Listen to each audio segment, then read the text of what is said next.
Right now, at this exact moment, as you're listening to these words, something extraordinary is happening.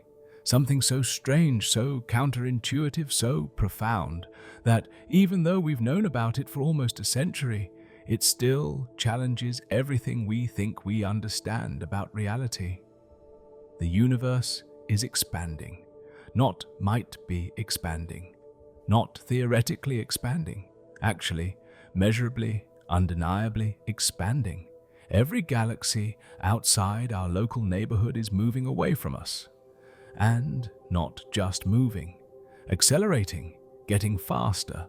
The space between us and distant galaxies is stretching, growing, increasing at a rate that should be impossible according to everything our intuition tells us about how the world works. And here's what makes this even more mind-bending. We can measure exactly how fast this is happening. We have a number, a specific rate. The universe is expanding at about 70 kilometers per second for every megaparsec of distance. What does that mean? It means that for every 3.3 million light-years of space between us and a distant galaxy, that galaxy is moving away from us at an additional 70 kilometers per second.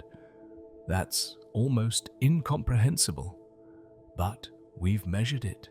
We've calculated it. We've confirmed it through multiple independent methods.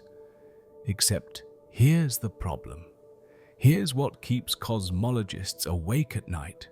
When we measure the expansion rate using one method, we get one number. When we measure it using a completely different method, we get a different number. Not slightly different, significantly different. Different enough that it can't be explained by measurement error. Different enough that one of our methods must be wrong, or worse, our entire understanding of how the universe works must be incomplete.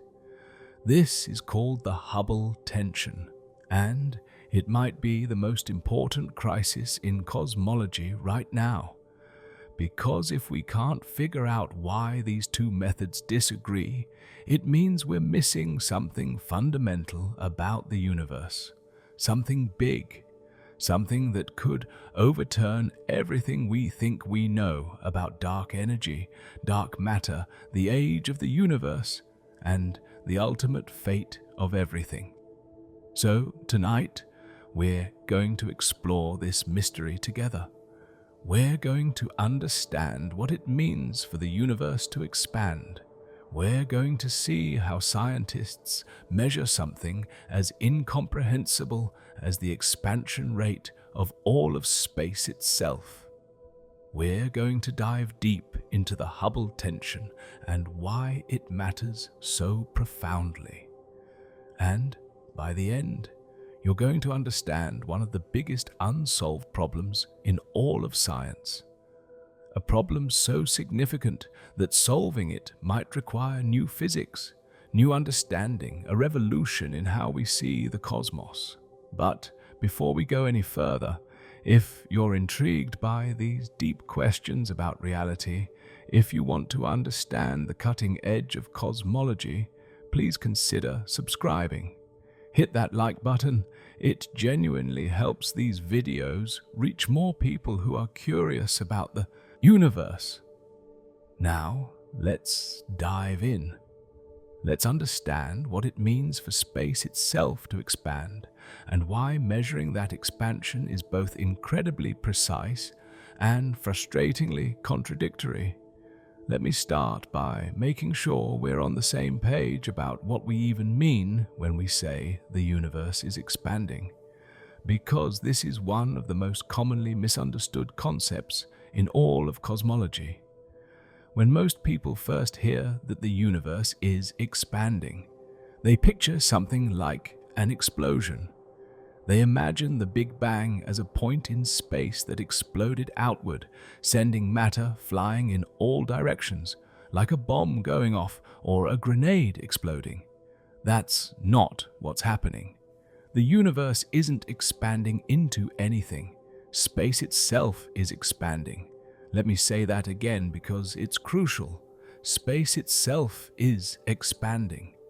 Not objects moving through space, but space, the fabric of reality, the stage on which everything plays out, is getting bigger, stretching, growing, creating more distance between objects without those objects actually moving through space in the traditional sense.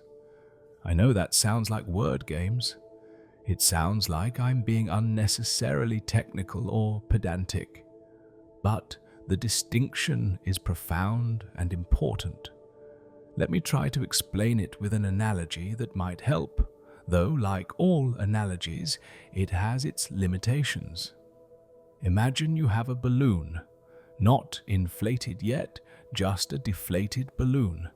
Now take a marker and draw some dots on the balloon's surface. These dots represent galaxies. Now start inflating the balloon.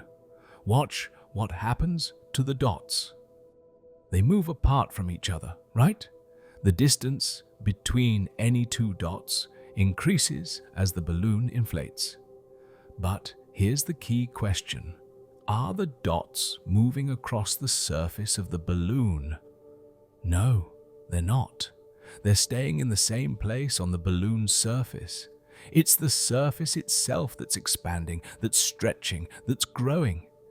The space between the dots increases, but the dots themselves aren't moving through that space. They're being carried along by the expansion of the space itself. This is what's happening with the universe. Galaxies aren't flying through space away from each other. Space itself is expanding, and the galaxies are being carried along with that expansion. The distance between galaxies increases, but the galaxies themselves, in their own local reference frames, aren't moving. Now, this balloon analogy has some problems. The biggest one is that a balloon is expanding into the three-dimensional space around it. The balloon's two-dimensional surface grows into three-dimensional space. But the universe isn't expanding into anything. There's no higher dimensional space that the universe is growing into.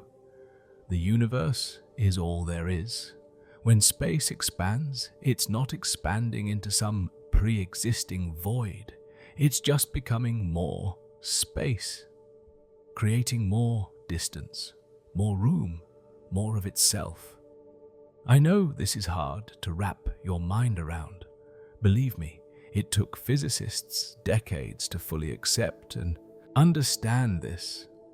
Even Einstein initially rejected the idea of an expanding universe. He thought the universe had to be static, eternal, and unchanging. When his own equations of general relativity predicted a universe that would either expand or contract, he added a fudge factor, the cosmological constant, specifically to make the universe static. He later called this his biggest blunder. But we're getting ahead of ourselves. Let me try another analogy that might help you visualize what's happening. Imagine a loaf of raisin bread. Before you bake it, the dough is compact with raisins distributed throughout. Each raisin represents a galaxy. Now you put the bread in the oven. As the dough bakes, it rises, it expands. The raisins move apart from each other, but are the raisins moving through the dough? No. The dough between the raisins is expanding. From the perspective of any individual raisin, all the other raisins appear to be moving away. And here's something interesting. The farther away another raisin is, the faster it appears to be receding. Why? Because there's more dough between them. More dough means more expansion. If there's 1 centimeter of dough between two raisins, and the dough doubles in size, that 1 centimeter becomes 2 centimeters. The raisins are now 1 centimeter farther apart. But if there's 10 centimeters of dough between two raisins, and the dough doubles in size, those 10 centimeters become 20 centimeters. Now the raisins are 10 centimeters farther apart. The expansion is uniform, the same percentage increase everywhere, but the absolute change in distance is proportional to the initial distance. Farther objects recede faster. This is exactly what we observe in the universe. Nearby galaxies are receding slowly. Distant galaxies are receding quickly. The recession velocity is proportional to distance. This relationship, this linear connection between distance and recession velocity, is called Hubble's law. And the constant of proportionality, the number that tells you how much faster something recedes for each additional unit of distance, that's the Hubble constant. The thing we're trying to measure, the number at the heart of the Hubble tension. But let's not get ahead of ourselves. To really understand why measuring the Hubble constant is so important and why the current discrepancy is so troubling, we need to understand the history. We need to see how we discovered that the universe is expanding in the first place. Because it's a story of observation, of careful measurement, of paradigm-shifting discoveries that completely overturned how we see reality. In the early 20th century, the dominant view among astronomers was that the universe consisted of the Milky Way and nothing else. They thought the Milky Way was the entire universe, those fuzzy spiral nebulae visible through telescopes. Most astronomers thought they were clouds of gas within our galaxy. Interesting objects to study, sure, but nothing fundamentally surprising. Just local structures within our cosmic home. But there was a problem. Some of these spiral nebulae were moving, and not just moving, but moving fast. Too fast, in some cases, to be gravitationally bound to the Milky Way. This was puzzling. If they were part of our galaxy, they should be orbiting the galactic center like everything else. But their velocities didn't fit that pattern, and most strangely, almost all of them were moving away from us. Almost none were moving toward us. That seemed bizarre. If these objects were randomly distributed and randomly moving within our galaxy, you'd expect about half moving toward us and half moving away.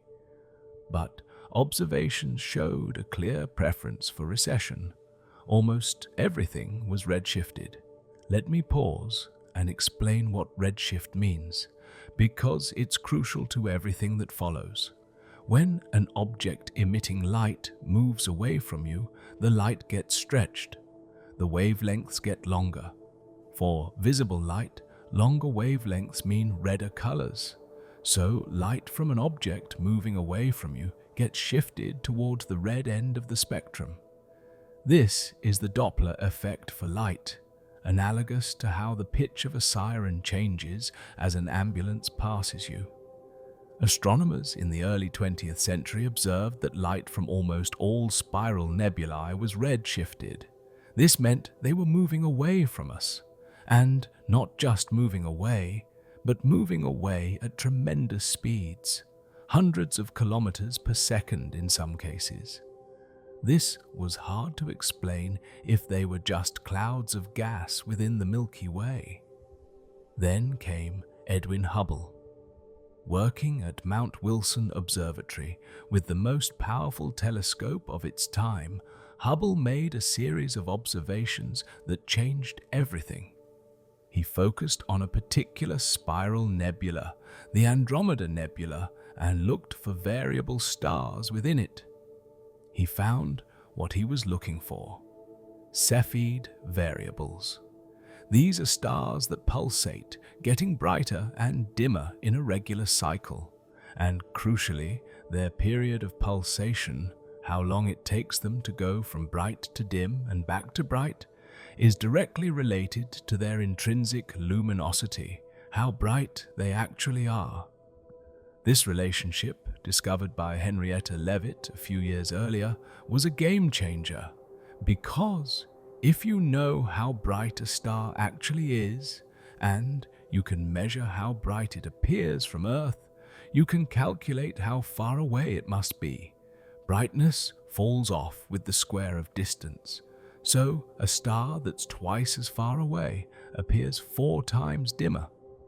A star that's 10 times farther away appears 100 times dimmer. By observing Cepheid variables in the Andromeda Nebula and measuring their periods, Hubble could determine their intrinsic brightness. By measuring how bright they appeared, he could calculate their distance, and the distance he calculated was staggering, about 900,000 light-years. This was far beyond the known size of the Milky Way, which meant the Andromeda Nebula wasn't part of the Milky Way at all. It was a separate galaxy, an island universe unto itself. Suddenly, the universe got a lot bigger. If Andromeda was a separate galaxy, then all those other spiral nebulae probably were too. The universe wasn't just the Milky Way, it was filled with galaxies. Billions of them, we would later discover, each one containing billions of stars. The scale of the cosmos had expanded beyond anything previously imagined. But Hubble didn't stop there. He continued measuring distances to more galaxies using various methods, and he also compiled measurements of their recession velocities, how fast they were moving away from us based on their redshifts. And when he plotted distance against velocity, he found something extraordinary, a linear relationship. Galaxies that were twice as far away were moving away twice as fast. Galaxies 3 times farther away were moving 3 times faster. The relationship was clear and undeniable.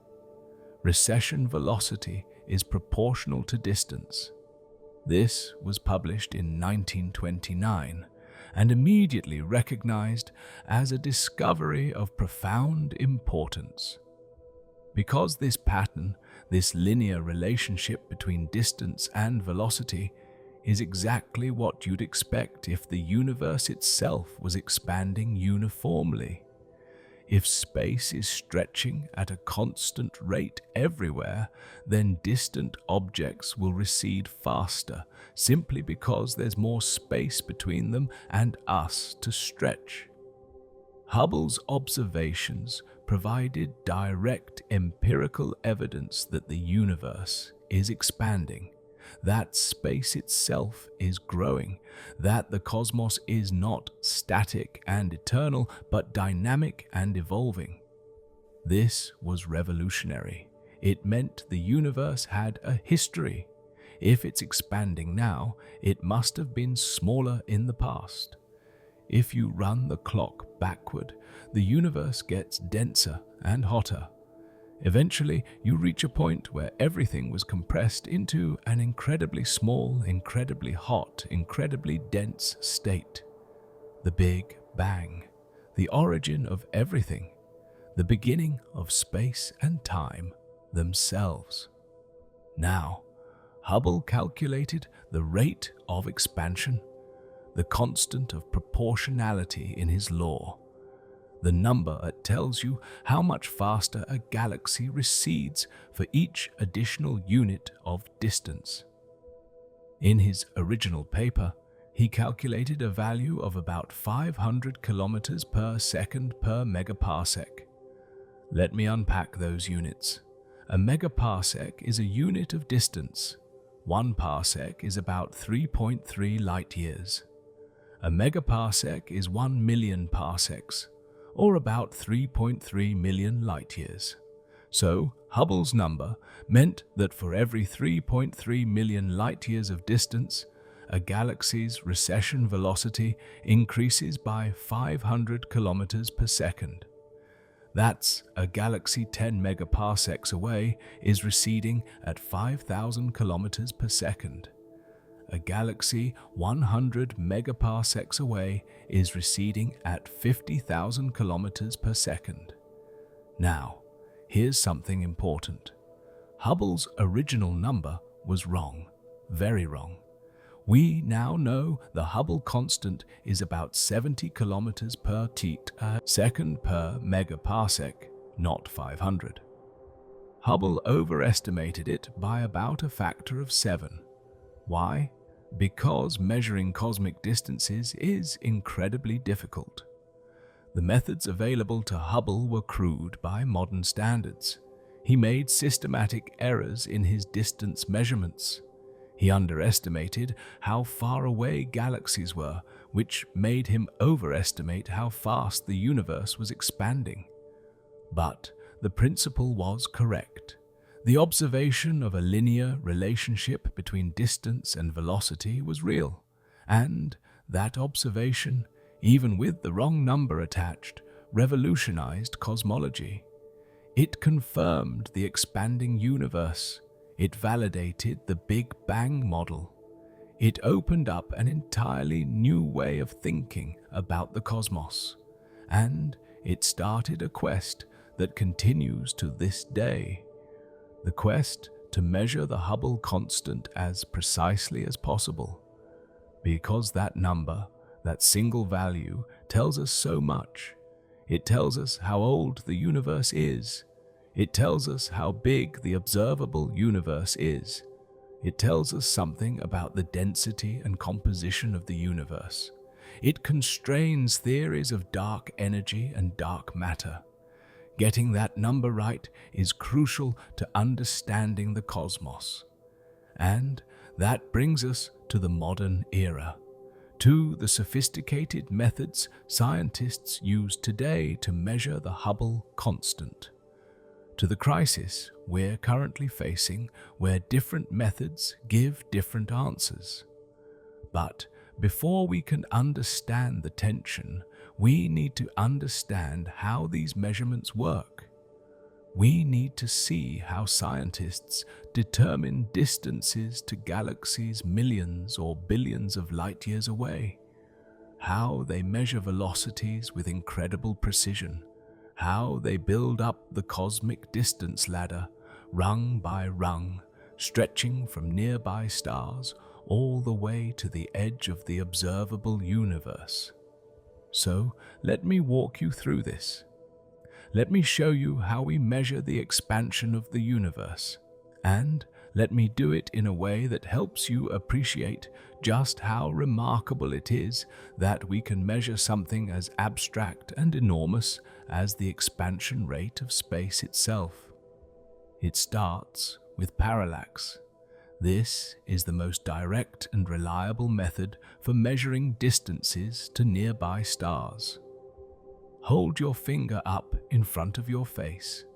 Close one eye and note where your finger appears against the background. Now switch eyes. Your finger appears to shift position relative to the background. This apparent shift is called parallax. It happens because your two eyes are viewing your finger from slightly different angles. The closer your finger is to your face, the larger the apparent shift. The farther away, the smaller the shift. Astronomers use the same principle to measure distances to stars. Instead of using two eyes, they use the Earth's position on opposite sides of its orbit around the Sun. Observe a star in January when Earth is on one side of the Sun. Observe the same star in July when Earth is on the opposite side of the Sun. The star will appear to shift position relative to much more distant background stars. The size of this shift, measured in arc seconds, tells you how far away the star is. The smaller the shift, the farther away the star. This method is extremely reliable because it's pure geometry. You know the baseline, the distance between Earth's position in January and July, which is twice the distance from Earth to the Sun, about 300 million kilometers. You measure the angle. Basic trigonometry gives you the distance. Simple, direct, no assumptions about the physics of stars or the properties of light, just geometry. But there's a problem. Parallax only works for nearby stars. Even the nearest stars have parallax shifts of less than 1 arc-second. 1 arc-second is 1/3600th of a degree. It's tiny. As you look at more distant stars, the parallax shift gets smaller and smaller. Eventually, it becomes too small to measure accurately, even with the best telescopes. Current technology allows us to measure parallax out to maybe a few thousand light years with good precision. That's our cosmic backyard. It's nowhere near enough to reach even the nearest galaxies, which are millions of light years away. So we need another method, something that can reach farther. This is where Cepheid variables come in, the same type of star that Hubble used to measure the distance to Andromeda. Let me explain how these stars work and why they're so useful. Cepheid variables are supergiant stars, much larger and brighter than the Sun, that pulsate regularly. They literally expand and contract, getting brighter and dimmer in a periodic cycle. The period can range from a few days to several months depending on the star. And here's the key discovery made by Henrietta Leavitt in 1912. The period of a Cepheid's pulsation is directly related to its average luminosity. Longer period means brighter star. This relationship is incredibly tight. If you measure the period, you can predict the luminosity to within a few percent. And if you know the luminosity and you measure how bright the star appears, you can calculate the distance. This makes Cepheids standard candles, objects whose intrinsic brightness is known. You don't need to know anything else about them. You don't need to know their mass or composition or age. Just measure the period, which tells you the luminosity, and compare to the apparent brightness.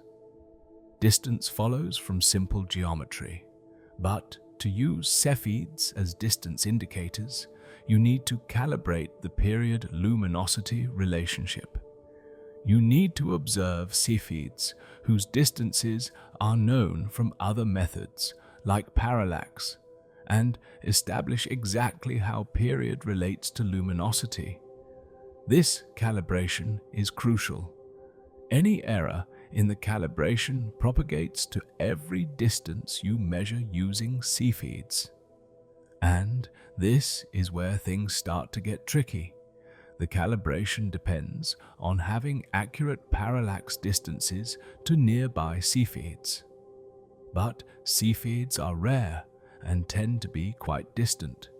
Even the nearest ones are hundreds or thousands of light years away, right at the edge of what parallax can measure accurately.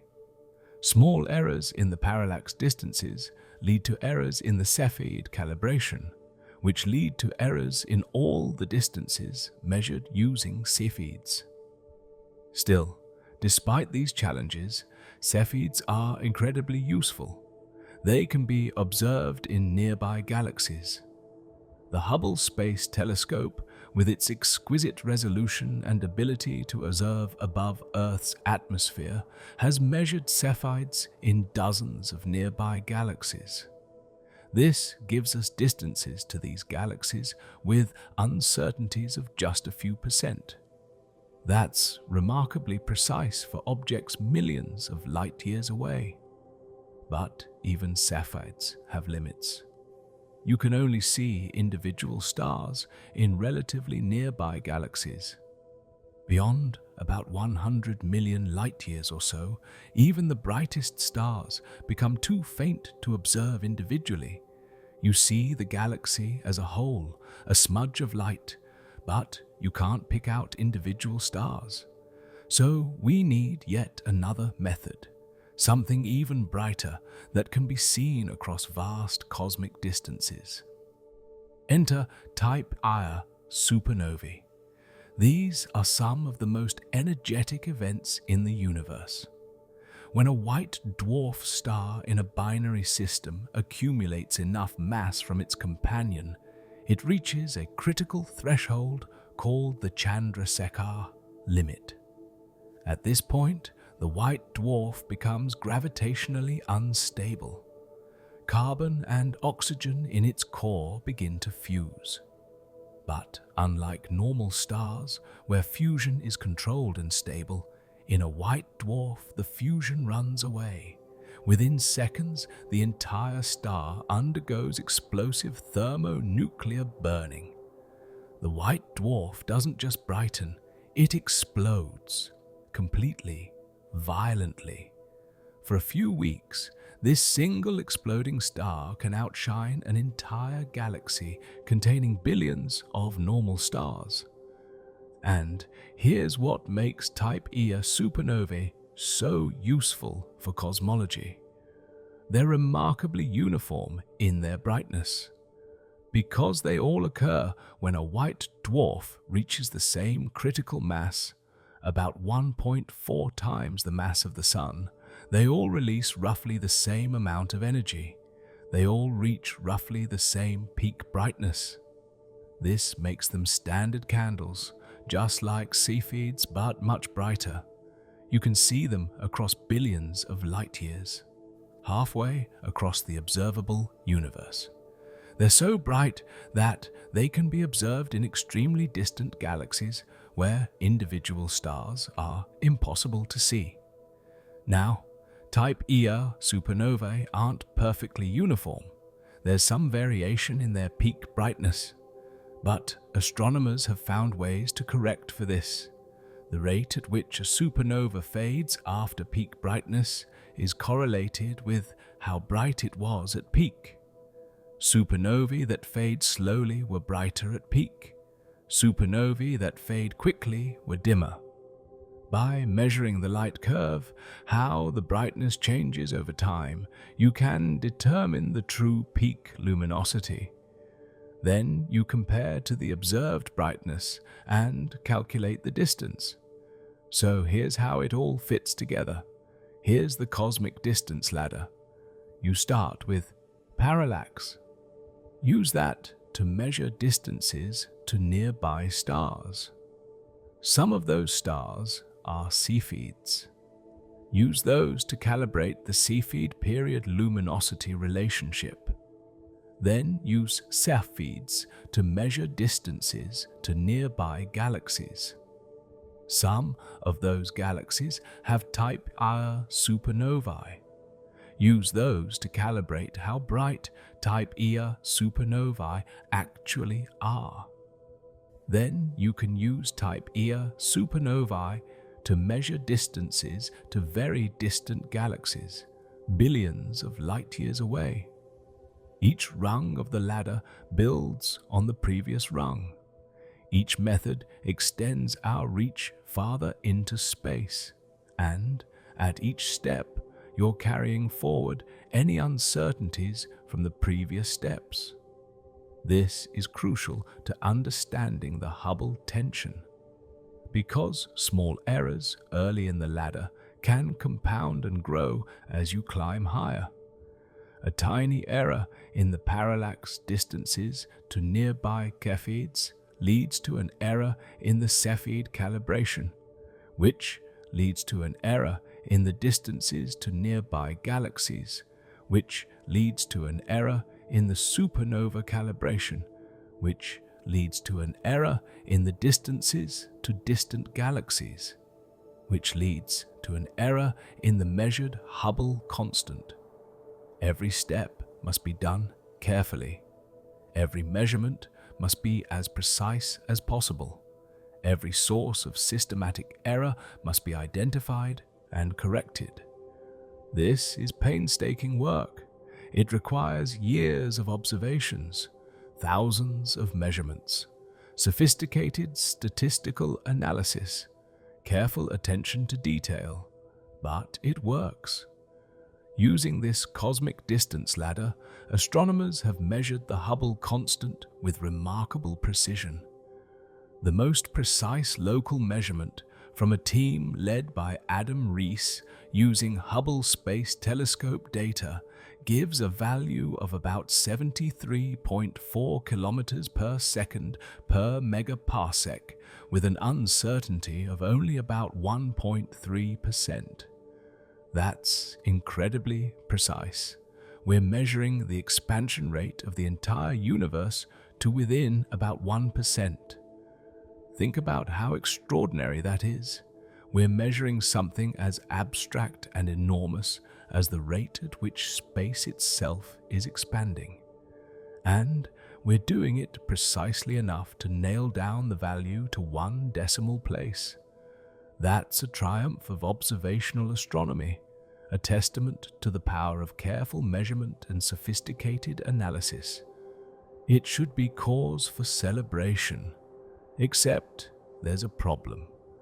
When you measure the Hubble constant using a completely different method, you get a different answer. Not slightly different, significantly different. Different enough that it can't be explained by measurement uncertainties. And that different method isn't some obscure technique with questionable assumptions. It's based on the cosmic microwave background, the afterglow of the Big Bang itself, observed by sophisticated space telescopes designed specifically to study the early universe with incredible precision.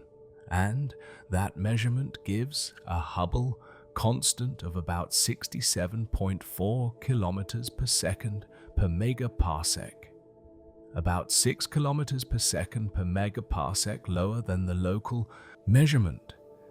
That might not sound like much, but given the precision of both measurements, it's a huge discrepancy. It's like measuring the length of a football field with two different methods and getting answers that differ by several meters. Both methods claim to be accurate to within a few centimeters, but they disagree by meters. Something is wrong. Either one measurement is flawed in some way we haven't identified, or both measurements are correct and there's new physics, something we don't understand about the universe that explains the discrepancy. This is the Hubble tension, and it's one of the most important unresolved problems in cosmology right now, because the implications are profound. If the local measurement is correct and the cosmic microwave background measurement is wrong, it suggests problems with our understanding of the early universe. If the cosmic microwave background measurement is correct and the local measurement is wrong, it suggests systematic errors in the cosmic distance ladder that we haven't found. If both measurements are correct, it suggests new physics. Maybe dark energy has changed over cosmic time. Maybe there are additional relativistic particles in the early universe that we haven't accounted for. Maybe our cosmological model, the lambda CDM model that's been incredibly successful at explaining observations for decades, needs revision. We don't know. And that uncertainty, that gap in our understanding, is both frustrating and exciting. Frustrating because we've put enormous effort into making these measurements as precise as possible, and they should agree, but don't. Exciting because resolving this tension might lead to new discoveries, new physics, new understanding of the cosmos. So let me walk you through the cosmic microwave background measurement. Because to understand the Hubble tension, you need to understand how both methods work. You need to see why both seem reliable, why both have strong claims to accuracy, and why the fact that they disagree is so troubling. The cosmic microwave background is the oldest light in the universe. It comes from about 380,000 years after the Big Bang, when the universe cooled enough for electrons and protons to combine into neutral atoms. Before this, the universe was a hot plasma. Light couldn't travel far before being scattered by free electrons. The universe was opaque, but when electrons combined with protons to form neutral hydrogen, light could suddenly travel freely.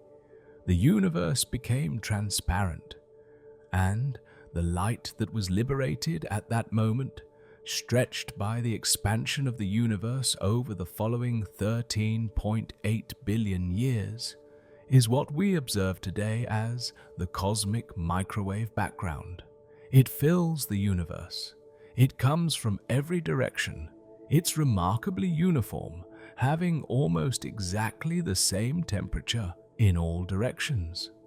About 2.7 Kelvin, just a few degrees above absolute zero. But it's not perfectly uniform. There are tiny fluctuations in temperature, regions that are slightly hotter or slightly colder by about 1 part in 100,000. These fluctuations are incredibly important. They're the seeds of all structure in the universe. Slightly denser regions in the early universe appear slightly hotter in the cosmic microwave background. These are the regions that would eventually collapse under gravity to form galaxies and clusters of galaxies. By mapping these temperature fluctuations precisely, we're seeing the initial conditions for all cosmic structure. We're seeing the universe as it was just 380,000 years after the Big Bang. And, crucially, the pattern of these fluctuations encodes information about the universe's composition and evolution. The size of the hot and cold spots, how they're distributed, their statistical properties. All of this depends on fundamental cosmological parameters. The density of ordinary matter, the density of dark matter, the density of dark energy, the expansion rate, and, yes, the Hubble constant. Scientists use sophisticated mathematical models to predict what the cosmic microwave background should look like given different values of these parameters. Then they compare the predictions to actual observations. By finding the combination of parameters that best matches what we observe, they can determine the values of these fundamental cosmological quantities.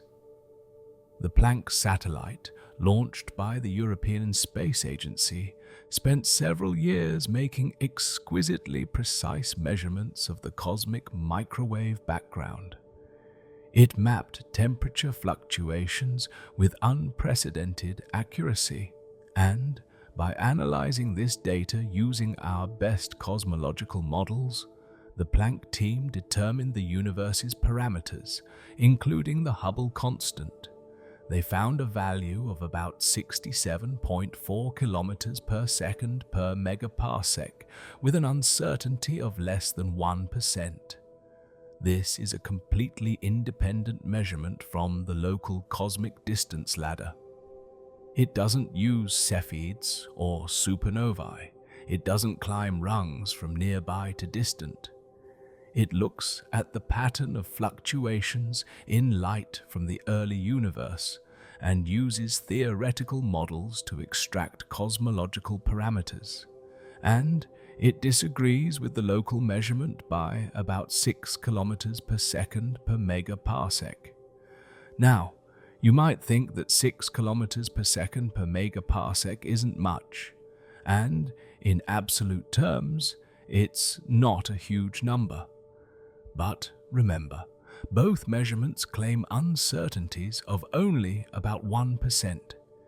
If both measurements are correct within their stated uncertainties, which they claim to be, then the difference between them is about 4 to 5 times larger than would be expected by chance. In statistical terms, this is highly significant.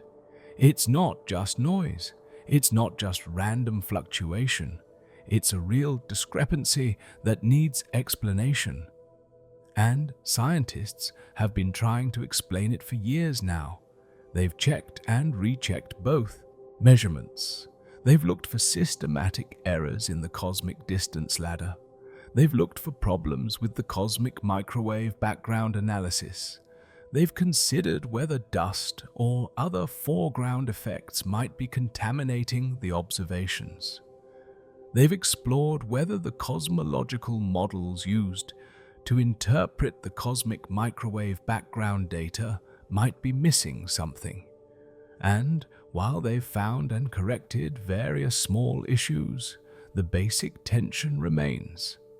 The two methods still give different answers, and the more precise the measurements become, the more significant the discrepancy appears. This is not going away. This is not measurement error that will be fixed with better data. This appears to be telling us something fundamental about the universe. Either one method has a flaw we haven't identified, or the universe is more complex than our current models account for. So, what are the possible explanations? What could resolve this tension? There are several categories of solutions that people are exploring. First, there could be systematic errors in one or both measurements that we haven't identified yet. Maybe there's something wrong with how we calibrate Cepheids. Maybe the Gaia satellite's parallax measurements, which form the foundation of the distance ladder, have subtle issues. Maybe type Ia supernovae aren't as uniform as we think. Maybe there are environmental effects that change their brightness in ways we haven't accounted for. Or maybe the problem is with the cosmic microwave background analysis. Maybe the theoretical models used to interpret the data are missing some physics. Maybe there are additional sources of light in the early universe that contaminate the signal. Maybe the assumptions about how structure formed in the early universe need revision. Scientists are actively investigating all of these possibilities. Better data from new telescopes, more sophisticated analysis techniques, alternative approaches to building the distance ladder, different ways of analyzing the cosmic microwave background. But so far, no smoking gun, no obvious error that explains the discrepancy. Which brings us to the second category of explanations: new physics. Maybe the universe is telling us that our current cosmological model, the lambda CDM model, is incomplete. Maybe there's something we don't understand about dark energy or dark matter or the expansion history of the universe.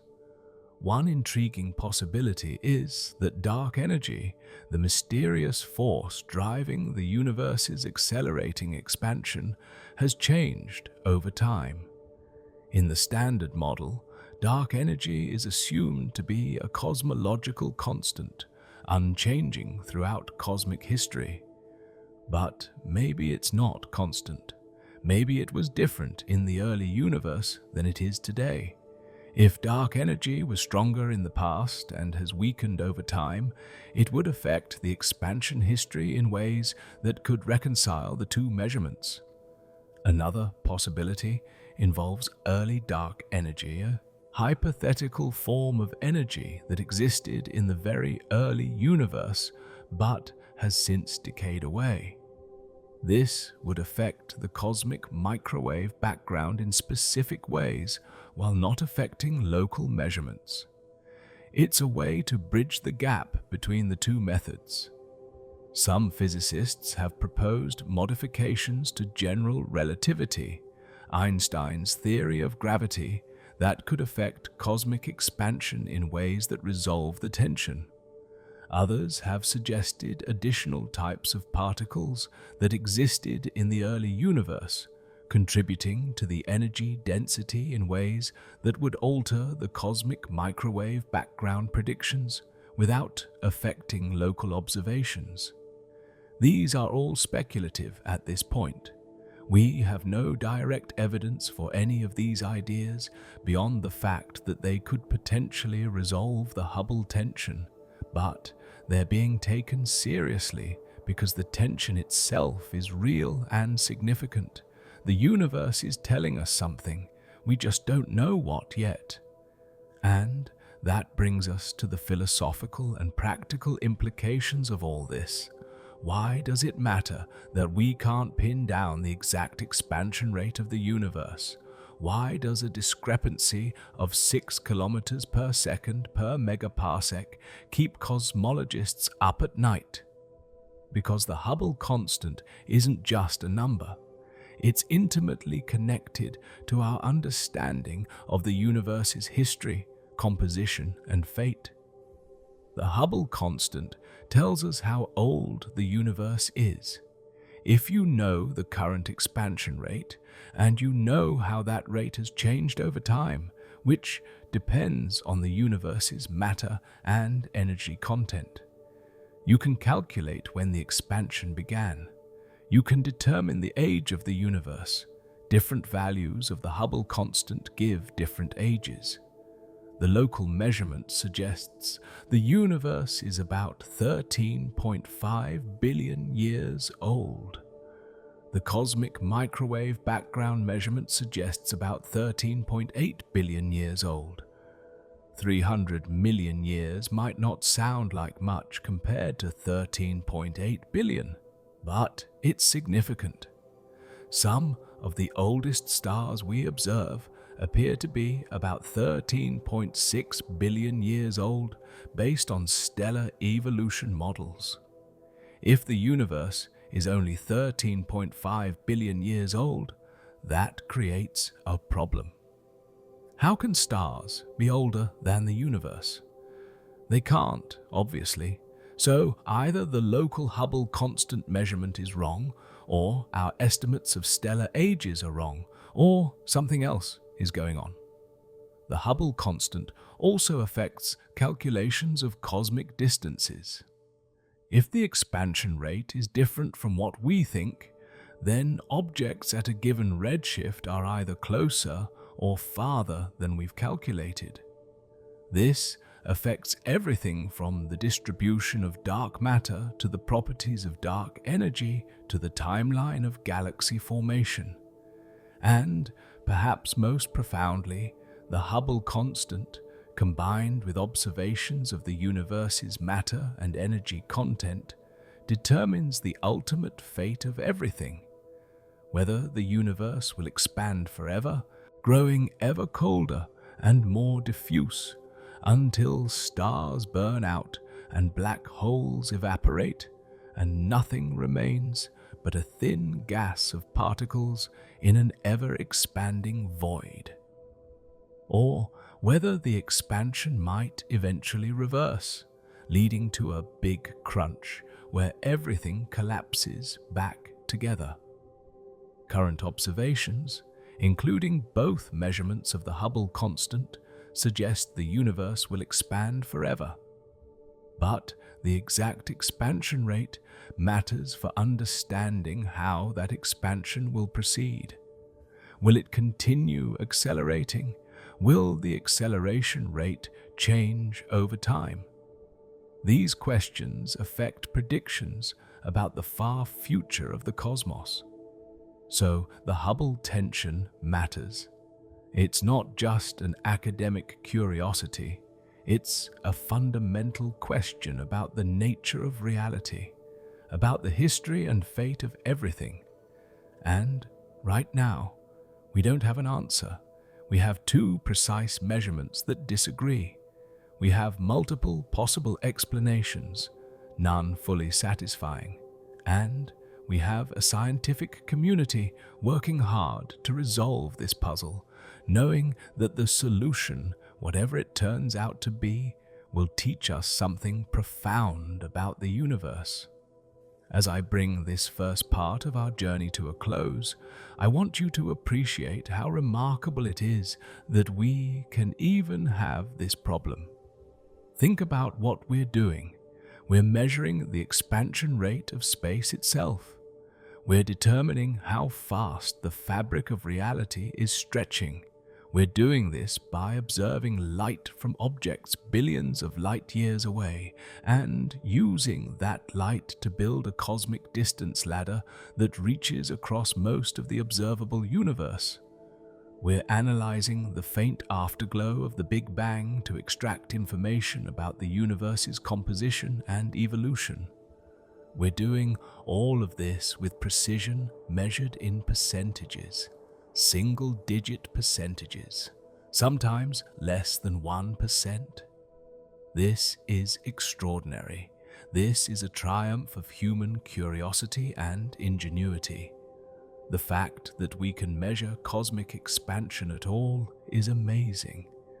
The fact that we can do it precisely enough to detect a discrepancy between methods is even more amazing. And the fact that this discrepancy might lead us to new physics, to discoveries that revolutionize our understanding of the cosmos. That's what makes science beautiful.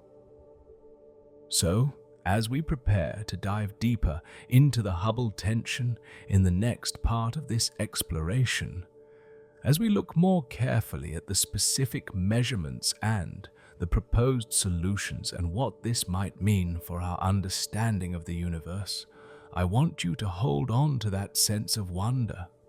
We live in a time when we can measure the expansion of the universe, when we can probe the early cosmos, when we can test our theories against observation with incredible precision, when we can detect discrepancies that hint at new physics. This is the golden age of cosmology. We're living through it. We're witnessing discoveries that will be remembered for centuries. And the Hubble tension, this seemingly technical problem of a few kilometers per second, per megaparsec, might be the key that unlocks the next revolution in our understanding. A revolution that could be as profound as the discovery of the expanding universe itself. Something that changes not just what we know, but how we think about reality. So stay with me. We're about to go deeper into this mystery. We're about to explore the competing measurements in more detail. We're about to see what solutions scientists are proposing and how they might test them. We're about to understand what might be at stake, what we might discover, what the universe might be trying to tell us through this tension between different ways of measuring its expansion. The universe is expanding.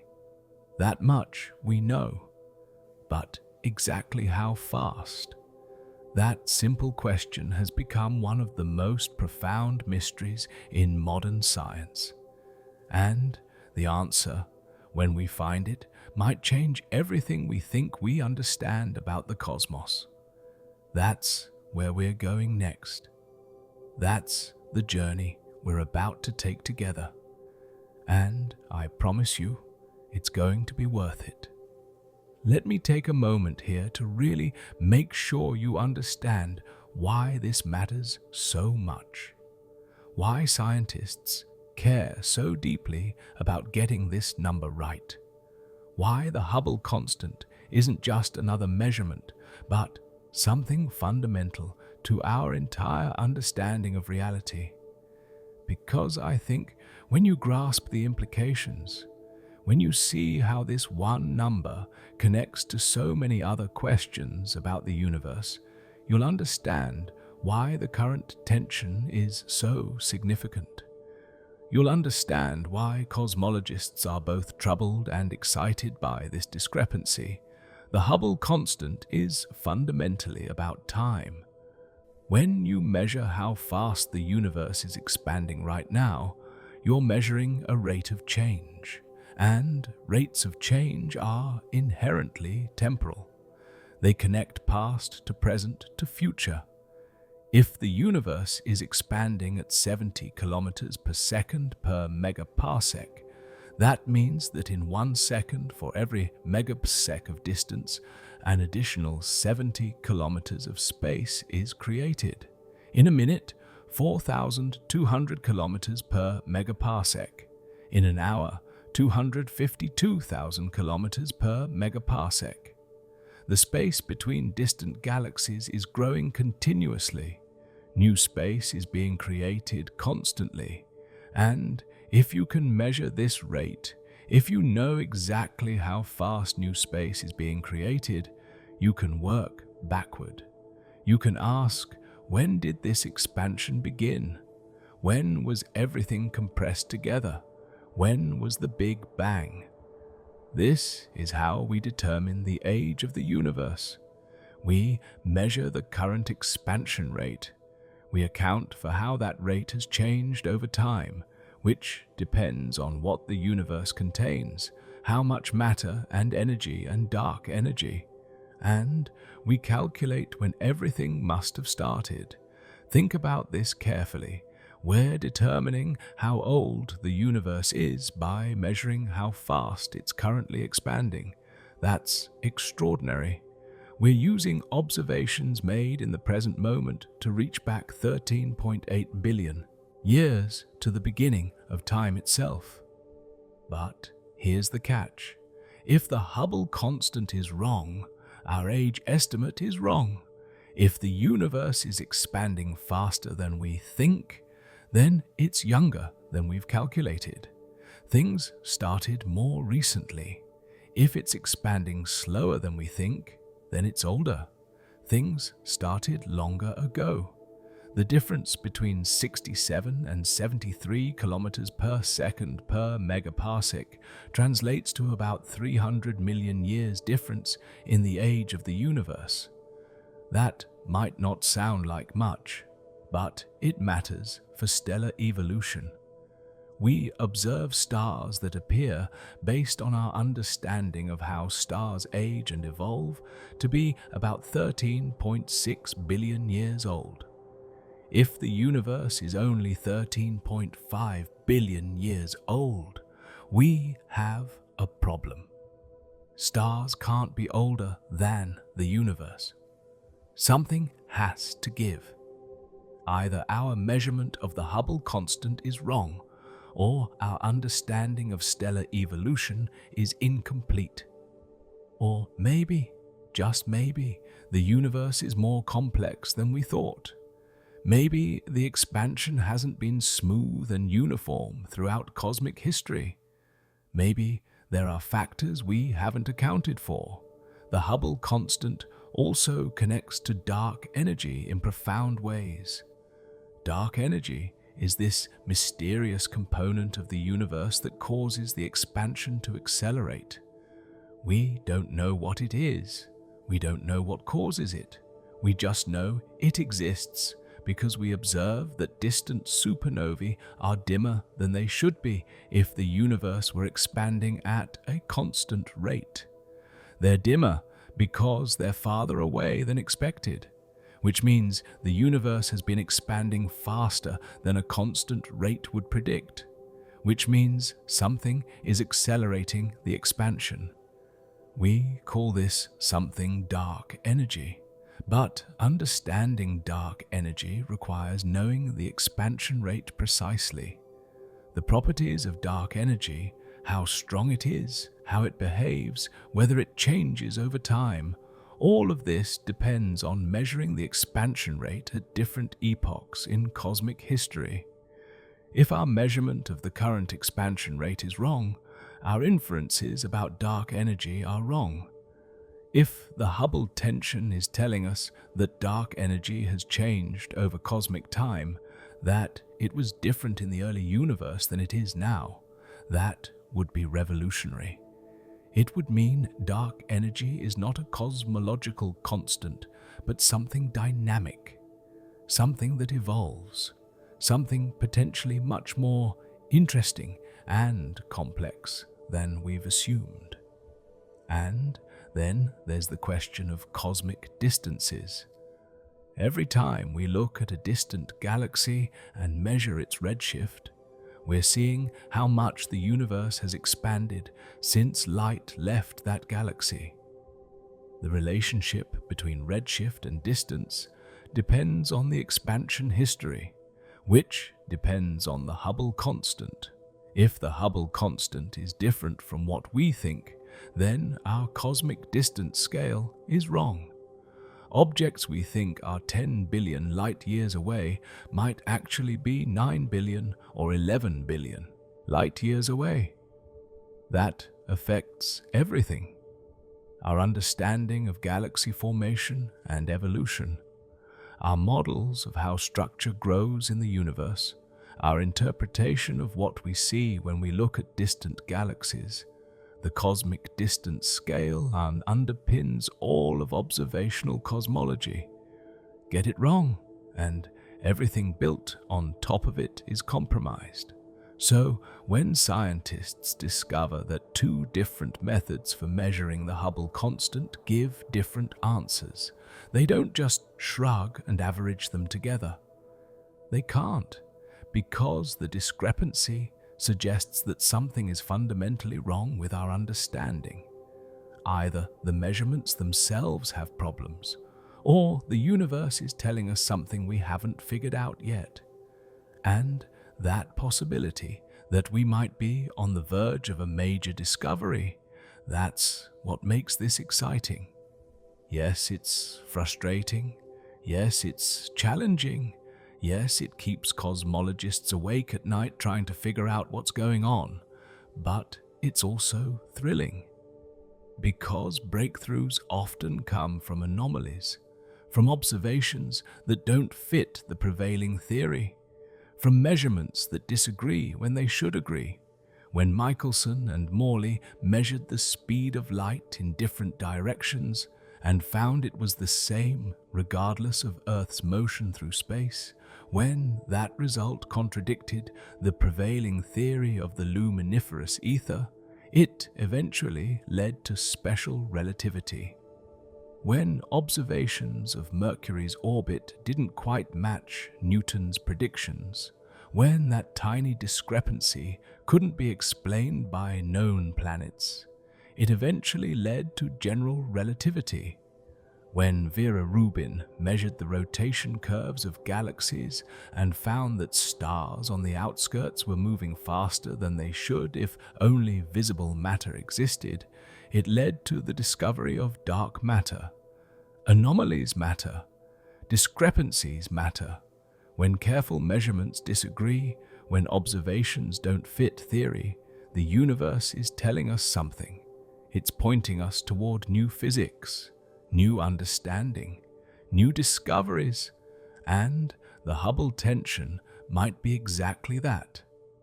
A signpost pointing towards something we don't yet understand. Something that will, when we figure it out, expand our knowledge of the cosmos in ways we can't yet imagine. Let me paint you a picture of what it's like to be a cosmologist right now, working on this problem. You've spent years, maybe decades, perfecting your measurement techniques. You've used the world's most powerful telescopes. You've collected thousands of observations. You've performed sophisticated statistical analyses. You've checked and rechecked your work, looking for any possible source of error. And you've calculated the Hubble constant to an uncertainty of just 1 or 2%. You're confident in your result. You've done everything right. Your measurement is solid. But then someone else, using a completely different method gets a different answer. And they're equally confident. They've been equally careful. They've also checked and rechecked. Their measurement is also solid. Now, what do? You could dismiss their result, say they must have made an error, but that's not how science works. You have to take their measurements seriously.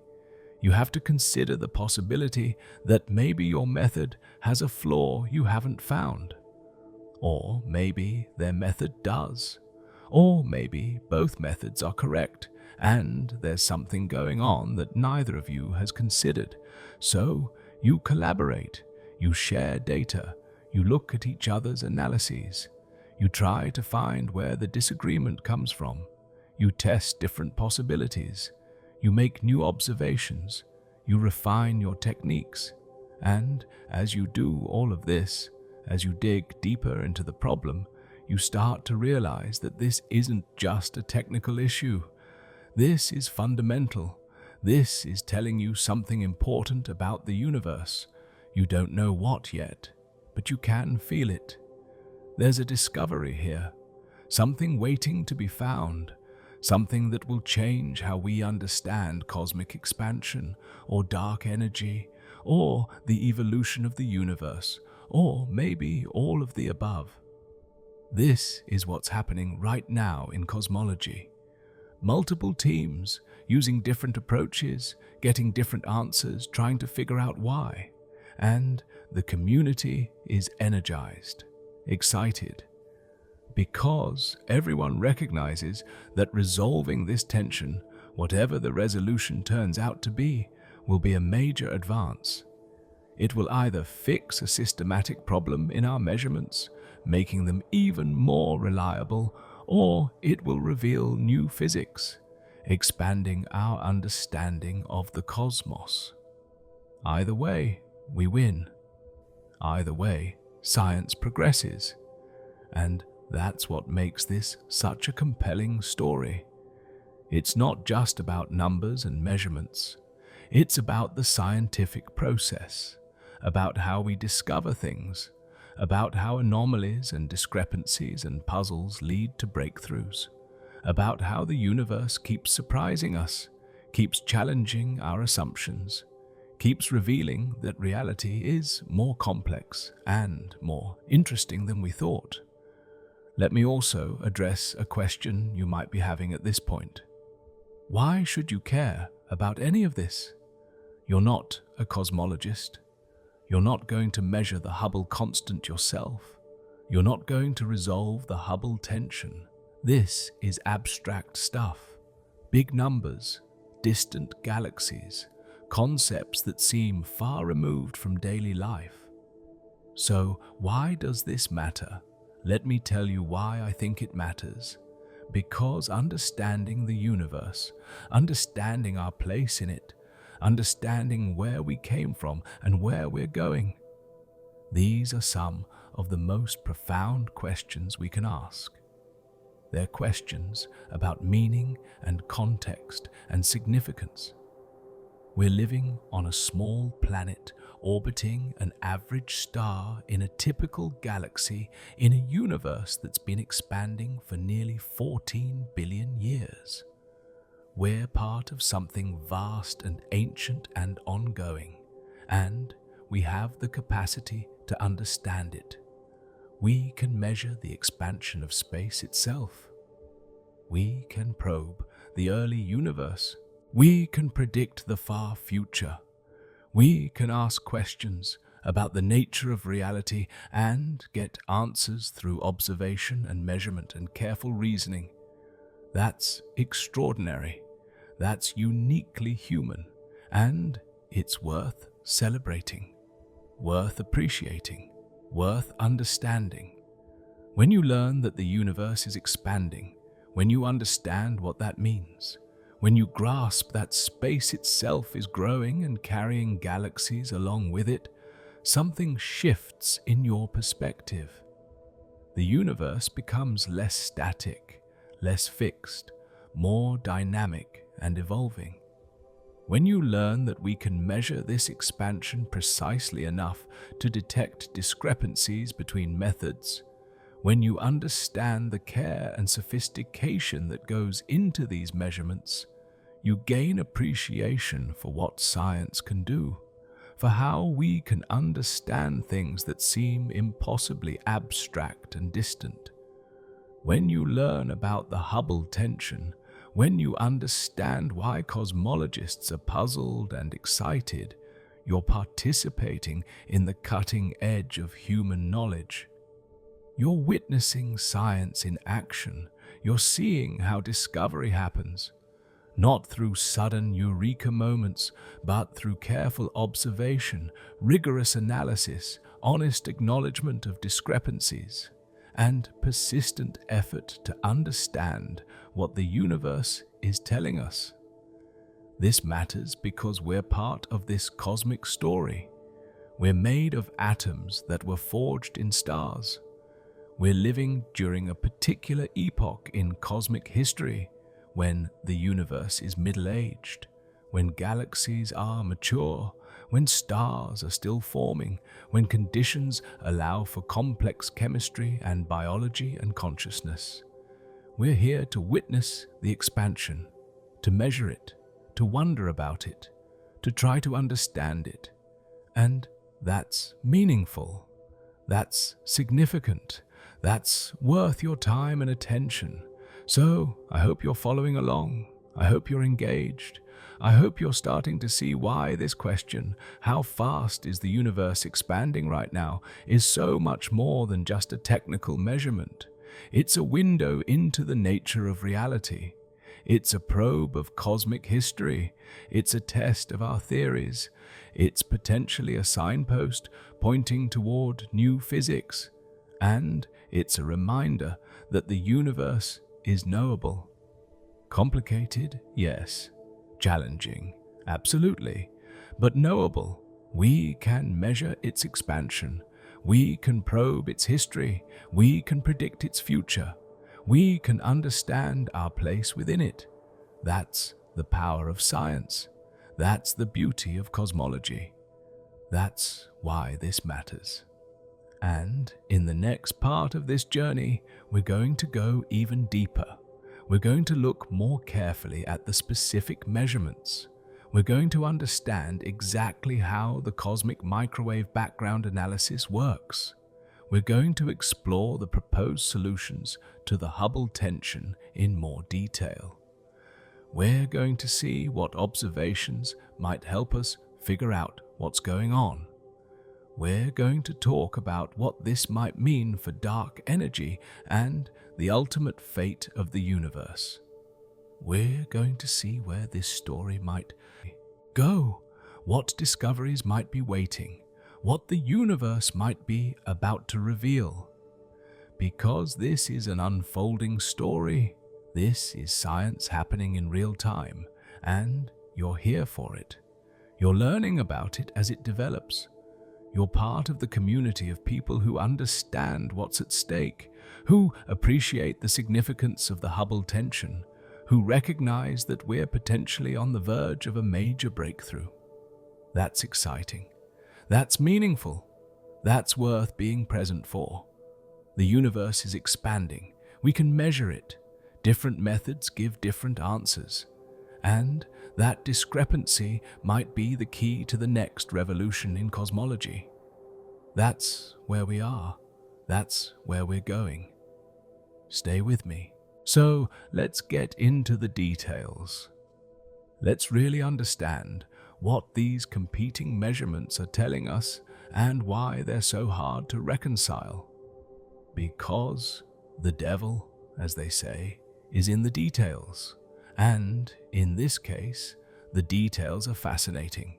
They reveal just how sophisticated modern cosmology has become, how precise our measurements are, and how puzzling it is that they don't agree. Start with the local measurement, the cosmic distance ladder approach that gives us 73.4 kilometers per second per megaparsec. This is led by a team headed by Adam Rees, who won the Nobel Prize for discovering that the universe's expansion is accelerating. These aren't amateur astronomers. They're some of the best observational cosmologists in the world. They know what they're doing. Their approach uses the Hubble Space Telescope extensively. Hubble, despite being launched in 1990, remains one of the most powerful tools for this kind of work. Its location above Earth's atmosphere means it can observe with clarity impossible from the ground. No atmospheric distortion, no weather, just clean, sharp images of distant galaxies. The team starts with parallax measurements from the Gaia satellite. Gaia has been measuring the positions and distances of over 1 billion stars in our galaxy with unprecedented precision. For nearby stars, Gaia can measure parallax to an accuracy of about 10 micro-arcseconds. That's incredibly small. It's like measuring the width of a human hair from 2 kilometers away. These parallax measurements give us direct geometric distances to stars in our cosmic neighborhood. No assumptions needed, just pure geometry. Some of these stars are Cepheid variables. Using the Gaia distances, the team can calibrate the Cepheid period luminosity relationship. They can establish exactly how the pulsation period relates to the intrinsic brightness. This calibration is crucial. It's the first rung of the distance ladder, and everything else builds on it. Any error here propagates to all subsequent measurements, so they're incredibly careful. They use multiple Cepheids. They account for dust extinction, the way interstellar dust dims and reddens starlight. They consider metallicity effects, how the chemical composition of a star affects its properties. They check their calibration against other distance indicators to make sure it's consistent. Once they have the Cepheid calibration nailed down, they use Hubble to archive Cepheids in nearby galaxies. Galaxies like NGC 4258, NGC 4424, NGC 4536. These aren't the most distant galaxies. They're tens of millions of light years away, close enough that Hubble can resolve individual stars, close enough that Cepheids can be identified and their light curves measured. For each galaxy, they find multiple Cepheids, measure their periods, determine their distances, and, crucially, some of these same galaxies have hosted Type Ia supernovae. When a Type Ia supernova explodes in a galaxy where we've measured the distance using Cepheids, we can calibrate how bright Type Ia supernovae actually are. We know the distance from the Cepheids. We measure how bright the supernova appeared. Simple calculation gives us the absolute brightness of the supernova. Do this for multiple supernovae in multiple galaxies, and you have a robust calibration. You know how bright Type Ia supernovae are intrinsically, and once you know that, you can use them to measure distances to very distant galaxies. Galaxies billions of light years away, where individual stars are invisible, but supernovae, when they occur, are bright enough to see. The team has observed dozens of Type Ia supernovae in distant galaxies. For each one, they measure the apparent brightness, correct for the light curve shape to account for variations, and calculate the distance. And for each galaxy, they also measure the redshift, how much the light has been stretched by cosmic expansion. The redshift tells you the recession velocity. The distance tells you, well, the distance. Plot velocity against distance, and the slope of that relationship is the Hubble constant. 73.4 kilometers per second per megaparsec, with an uncertainty of about 1.3%. That's a precise measurement, and the team has been incredibly thorough. They've checked for systematic errors. They've tested whether dust in distant galaxies might be dimming the supernovae in unexpected ways.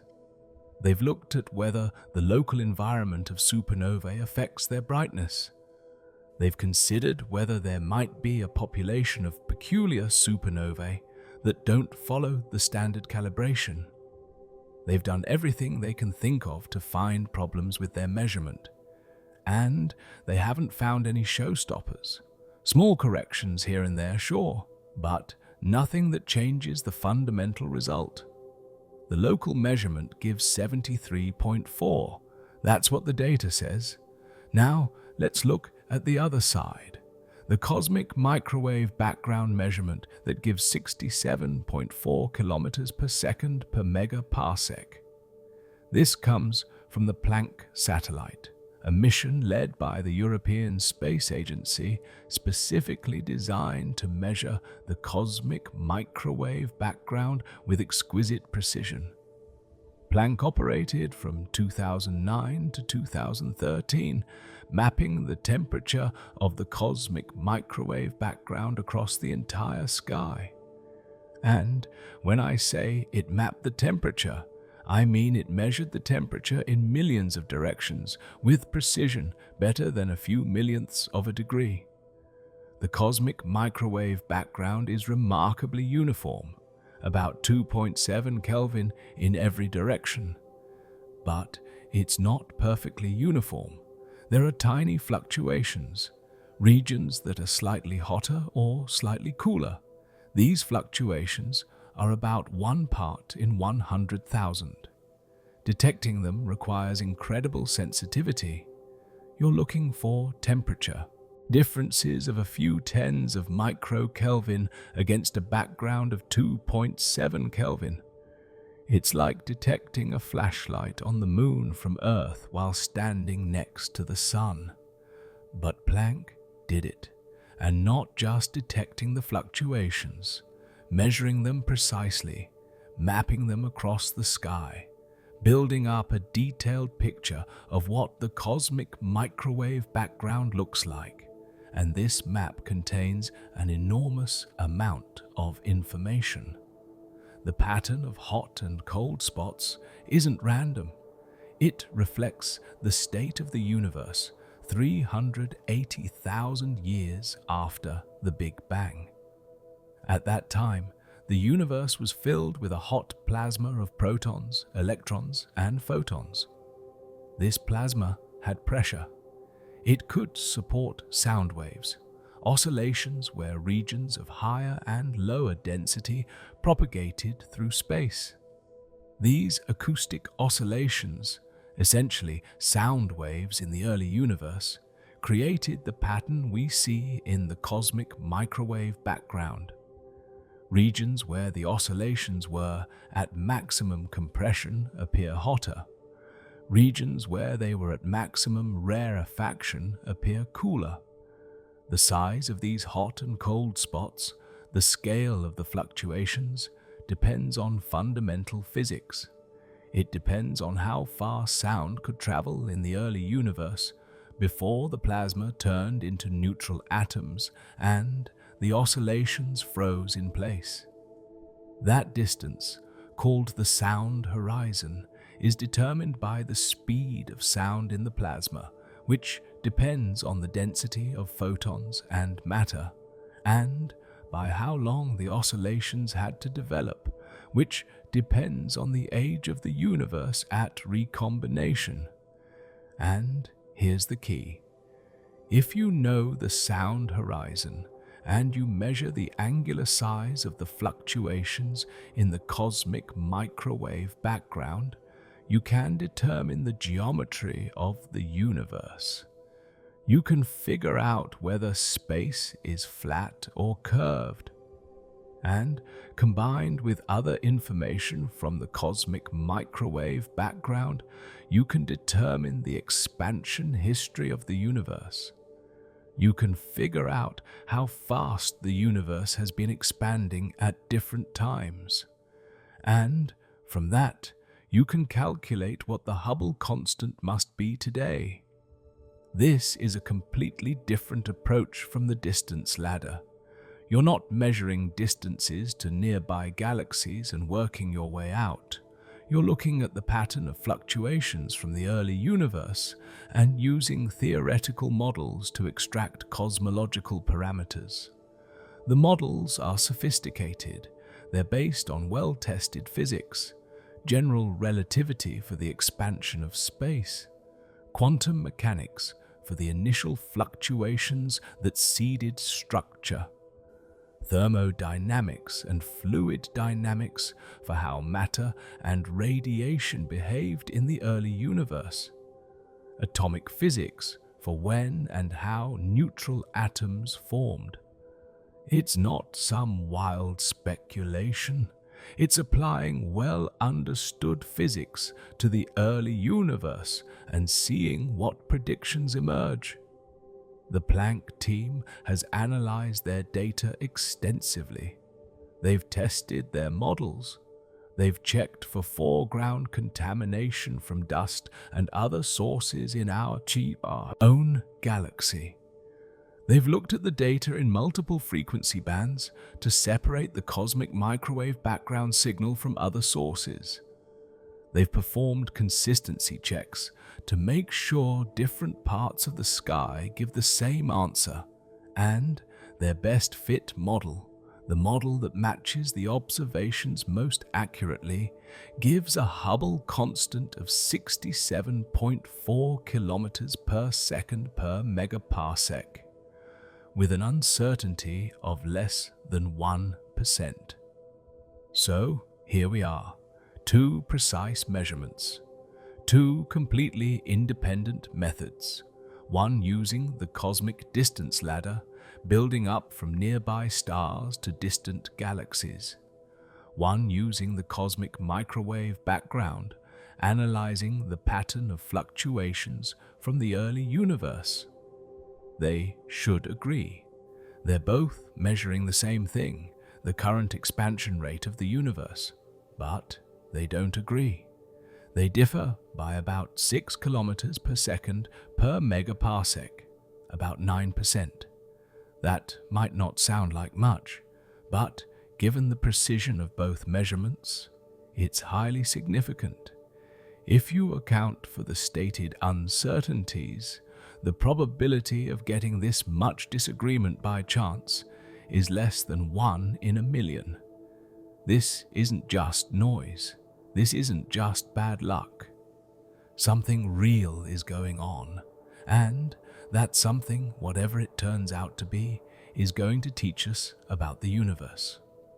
Now, before we dive into possible explanations, let me make sure you understand why this discrepancy is so hard to dismiss or ignore. It's not just that two measurements disagree. Measurements disagree all the time. That's normal in science. What makes this case special is that both measurements have been checked and rechecked. Both teams are aware of the discrepancy and have been actively looking for problems with their methods. Both have made improvements over the years, refining their techniques, collecting more data, reducing uncertainties. And the discrepancy has persisted. In fact, as the measurements have become more precise, the significance of the disagreement has increased. 10 years ago, when the uncertainties were larger, you could argue that the two measurements were marginally consistent. Maybe they were both measuring the right value, but happened to be on opposite sides of it. That explanation doesn't work anymore. The uncertainties have shrunk, the measurements have gotten better, and they're still separated by multiple standard deviations. That tells you this is real. This is not going away with better data. Something deeper is going on. Either one method has a systematic error that hasn't been identified despite years of careful scrutiny, or the universe is more complicated than our models account for. Let's explore both possibilities. Start with systematic errors. What could be wrong with the local distance ladder measurement? One possibility is the Cepheid calibration. If there's something wrong with how we're using Cepheids as distance indicators, it would affect all the subsequent steps. Maybe the period luminosity relationship is more complicated than we think. Maybe it depends on metallicity, the abundance of elements heavier than hydrogen and helium, in ways that our current calibration doesn't account for. Stars in different galaxies have different compositions. Maybe that affects how bright Cepheids are for a given period. The team has considered this. They've looked at Cepheids with different metallicities and haven't found a strong effect. But maybe there's a subtle effect they're missing. Maybe the calibration based on nearby Cepheids doesn't quite apply to Cepheids in more distant galaxies. Another possibility involves type Ia supernovae. These are assumed to be standard candles, explosions that all reach roughly the same peak brightness. But maybe that assumption breaks down in subtle ways. Maybe supernovae in different environments have slightly different properties. Maybe the rate of decline after peak brightness doesn't perfectly correct for intrinsic variations. Maybe there's dust in the host galaxies that's dimming the supernovae more than we think. Dust is tricky. It absorbs blue light more than red light, so it both dims and reddens objects. We try to correct for this, but maybe our corrections aren't perfect. Maybe there are populations of supernovae with unusual dust around them. The team has looked at this extensively. They've checked whether different types of host galaxies give different results. They've looked at supernovae at different positions within their host galaxies. They've tried to account for every possible dust scenario, and they haven't found a problem that explains the discrepancy. But that doesn't mean the problem isn't there. Maybe it's just well hidden. Maybe it's something no one has thought of yet. Science is hard. Systematic errors can be subtle and difficult to find. So skepticism is healthy. The distance ladder team knows this. They're actively looking for problems. They welcome scrutiny, because if there is a systematic error, they want to find it. But so far, nothing has shown up. Now, what about the cosmic microwave background measurement? Could that have a systematic error? One concern is the theoretical modeling. The calculation of the Hubble constant from the cosmic microwave background depends on our cosmological model. Specifically, it assumes the lambda CDM model, which includes dark matter, dark energy, and normal matter in specific proportions. If there's something wrong with that model, if there's some component or process we're not accounting for, it could affect the inferred Hubble constant. For example, what if there were additional relativistic particles in the early universe? Particles moving close to the speed of light contribute to the radiation density. More radiation means higher pressure in the early universe plasma. Higher pressure affects the sound waves, which affects the size of fluctuations in the cosmic microwave background, which affects the inferred Hubble constant.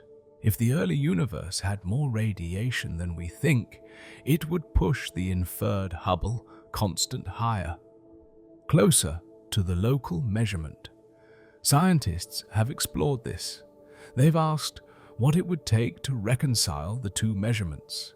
And it turns out you'd need a significant increase in the radiation density, enough that it would show up in other observations.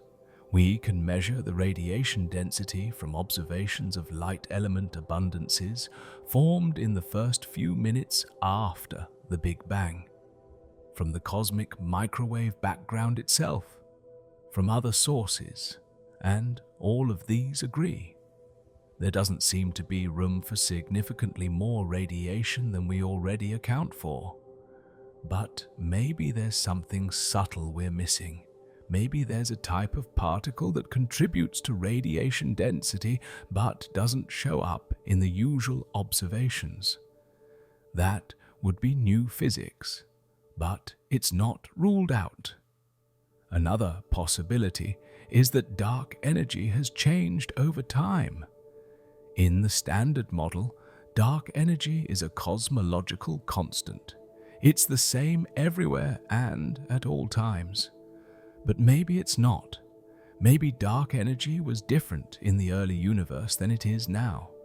If dark energy was slightly stronger in the past and has weakened over time, it would affect the expansion history in ways that could reconcile the measurements. This is called early dark energy. It's a specific model where dark energy is significant in the early universe, affecting things like the cosmic microwave background, but then decays away or changes form. It's been proposed specifically to address the Hubble tension. The problem is, it requires fine-tuning. You need dark energy to behave in a very specific way, being strong enough in the early universe to matter, but not so strong that it causes other problems. And you need it to change at just the right time. It's not impossible, but it feels contrived. Like you're adding complexity just to fix one problem. Scientists are generally skeptical of solutions that require that much fine-tuning. Nature tends to be simpler than that. But maybe in this case, that's how nature actually works. We don't know. We can't rule it out based on current observations. Another class of explanations involves modifications to gravity itself. What if general relativity, Einstein's theory that's been incredibly successful for over a century, isn't quite right on cosmological scales? What if there are small deviations that become important when you're talking about the expansion of the universe? Modified gravity theories have been proposed to address various cosmological puzzles. Some of them could potentially affect the Hubble constant in ways that might reconcile the measurements. The challenge is that general relativity has been tested extensively. It's passed every test so far. Any modification has to reproduce all the successes of general relativity while also fixing the Hubble tension. That's a high bar, and no one has come up with a modified gravity theory that clearly solves the problem without creating new issues. But maybe it's possible. Maybe there's a subtle modification to gravity that only matters on cosmic scales, that doesn't affect solar system tests or gravitational wave observations, but that changes how we interpret the cosmic microwave background. Again, we don't know. This is all speculation at this point.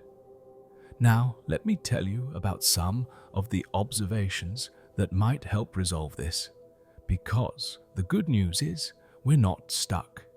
This isn't a permanent stalemate. There are new observations being made, new data coming in, new ways to test the competing explanations. One crucial development is improved parallax measurements.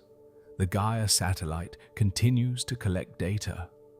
As more time passes, it can measure smaller and smaller parallaxes. It can reach farther distances, And crucially, it can improve the calibration of the Cepheid period luminosity relationship. If there are problems with the Cepheid calibration, better Gaia data will help find them. The team can compare distances measured by parallax with distances inferred from Cepheids and see if they agree. Any discrepancy would suggest issues with the Cepheid calibration that need to be addressed. Another important development is the James Webb Space Telescope. Launched in 2021, Webb is more powerful than Hubble in many ways. It observes in the infrared, which lets it see through dust that blocks visible light. It has a larger mirror, giving it better resolution and sensitivity, and it's already being used to observe Cepheids in distant galaxies. Webb can push the distance ladder farther.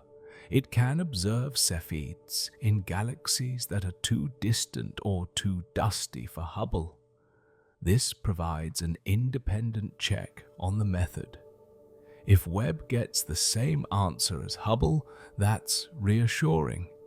If it gets a different answer, that suggests there might be subtle issues with using Cepheids in different environments. There are also new types of distance indicators being developed. One particularly exciting approach uses gravitational lensing. When light from a distant object passes near a massive galaxy, the gravity of that galaxy bends the light. This can create multiple images of the background object. If the background object is variable, changing in brightness over time, then each image will show those variations. But the light taking different paths around the lensing galaxy arrives at different times. By measuring the time delay between when a variation appears in one image versus another, and by modeling the mass distribution of the lensing galaxy, you can determine the distance to the background object. This is completely independent of the distance ladder. It doesn't use Cepheids or supernovae. It's pure geometry and general relativity, and it can be used to measure the Hubble constant. Several teams are working on this. The results so far are intriguing. They tend to fall between the local and cosmic microwave background measurements, maybe slightly favoring the higher value. But the uncertainties are still large. As more lensing systems are found and analyzed, this will become a powerful independent check. Another approach uses gravitational waves. When two black holes or neutron stars merge, they emit gravitational waves that we can detect with instruments like LIGO and Virgo. The amplitude of these waves tells you how strong the merger was. If you can also identify the host galaxy and measure its redshift, you can use the combination of gravitational wave amplitude and redshift to determine the distance. This is another independent method. It's still in early stages. We don't have many events with both gravitational wave detection and optical identification of the host galaxy. But as gravitational wave detectors improve, as more mergers are detected, this will become increasingly powerful. And it's exciting, because it's completely different from all other methods. No distance ladder, no cosmic microwave background, just gravitational waves and redshifts. There are also new observations of the cosmic microwave background being planned. Missions that will map the polarization of the cosmic microwave background light with better precision. Experiments that will look for distortions in the spectrum caused by the rayonization of the universe. All of these could help refine the cosmic microwave background measurement or reveal issues with the models being used. So we're not stuck. Progress is being made. New data is coming in, new methods are being developed. Within the next 5 to 10 years, we should have much better handle on what's causing the Hubble tension. We might find a systematic error in one of the measurements. We might confirm that both measurements are correct and the discrepancy points to new physics. Either way, we're going to learn something profound. Let me talk now about what this means for the universe's fate. Because the Hubble constant isn't just about the current expansion rate. It's intimately connected to what will happen in the far future. The ultimate fate of everything. Right now, observations tell us the universe's expansion is accelerating. Distant galaxies aren't just moving away from us, they're moving away faster and faster. The space between us and them is growing at an increasing rate. This acceleration is attributed to dark energy, something that permeates all of space and drives expansion. We don't know what dark energy is, but we can measure its effects. And those effects depend on how much dark energy there is and how strong it is. The amount and strength of dark energy determine how fast the universe will continue to expand. Will the acceleration continue forever? Will it increase? Will it decrease? Will dark energy eventually decay or change form? These questions affect the universe's ultimate fate. If dark energy remains constant and continues to dominate the universe's expansion, then the future looks cold and lonely. The accelerating expansion will eventually separate all galaxies beyond our local group.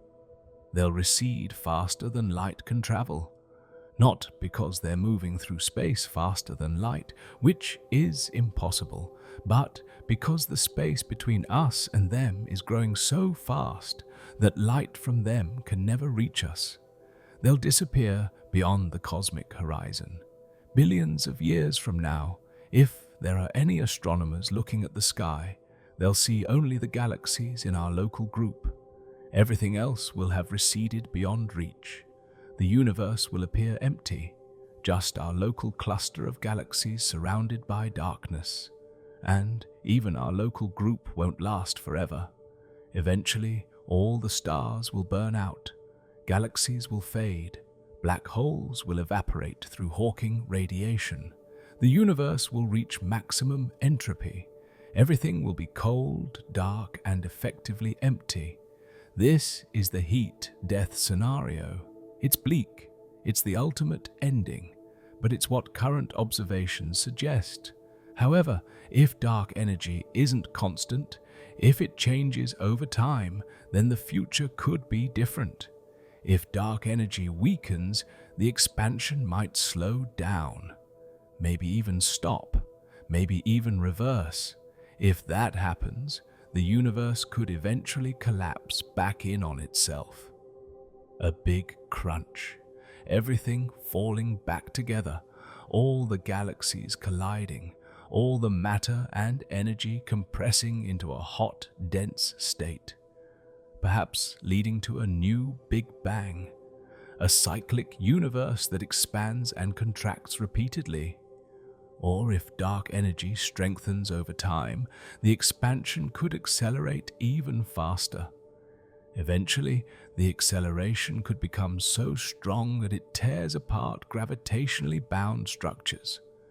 First, galaxy clusters would be pulled apart, then individual galaxies, then solar systems, then planets, then molecules, then atoms.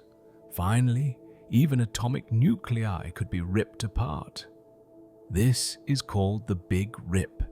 It's even more dramatic than heat death, a violent tearing apart of everything. These scenarios depend on the properties of dark energy, and understanding dark energy requires precise measurements of the expansion rate. If the Hubble constant is different from what we think, if the Hubble tension is telling us that our models of dark energy are wrong, then our predictions about the universe's fate might need revision. So, yes, this matters. This isn't just academic. This is about the ultimate future of everything, about what will happen to all the galaxies, all the stars, all the possible sites for life and consciousness, given enough time. We don't know which scenario is correct. We're still gathering data, still refining our measurements, still trying to understand what the universe is telling us. But the fact that we can even ask these questions, that we can make observations and calculations that constrain the far future, that's remarkable. We're living in a time when we can contemplate the ultimate fate of the cosmos, when we can measure expansion rates and dark energy densities, when we can use physics and mathematics to peer trillions of years into the future. That's extraordinary. And the Hubble tension, this frustrating discrepancy between measurements, might be the key to unlocking deeper understanding. It might be telling us that dark energy is more complex than we thought, that it evolves over time, that the future might be different from what our simplest models predict. Let me bring this back to something more personal, something more immediate, because I don't want you to walk away from this thinking only about abstract numbers and distant galaxies and the far future of the universe. I want you to appreciate what this tells us about human capability, about what we can do, about what science gives us. We're a species that evolved to survive on the African savanna, to find food and avoid predators, to reproduce and raise offspring. Our brains evolved for practical tasks in a local environment, for remembering where water sources are, for tracking animals, for recognizing faces, for social interaction. Nothing in our evolutionary history prepared us to understand the expanding universe, to measure cosmic expansion rates, to probe the early universe through the cosmic microwave background, to build telescopes and satellites and detectors that let us see things billions of light years away. And yet, we do it. We've figured out how to extend our senses through technology, how to enhance our reasoning through mathematics, how to test our ideas through careful observation and experiment. We can measure things that are impossibly distant and abstract.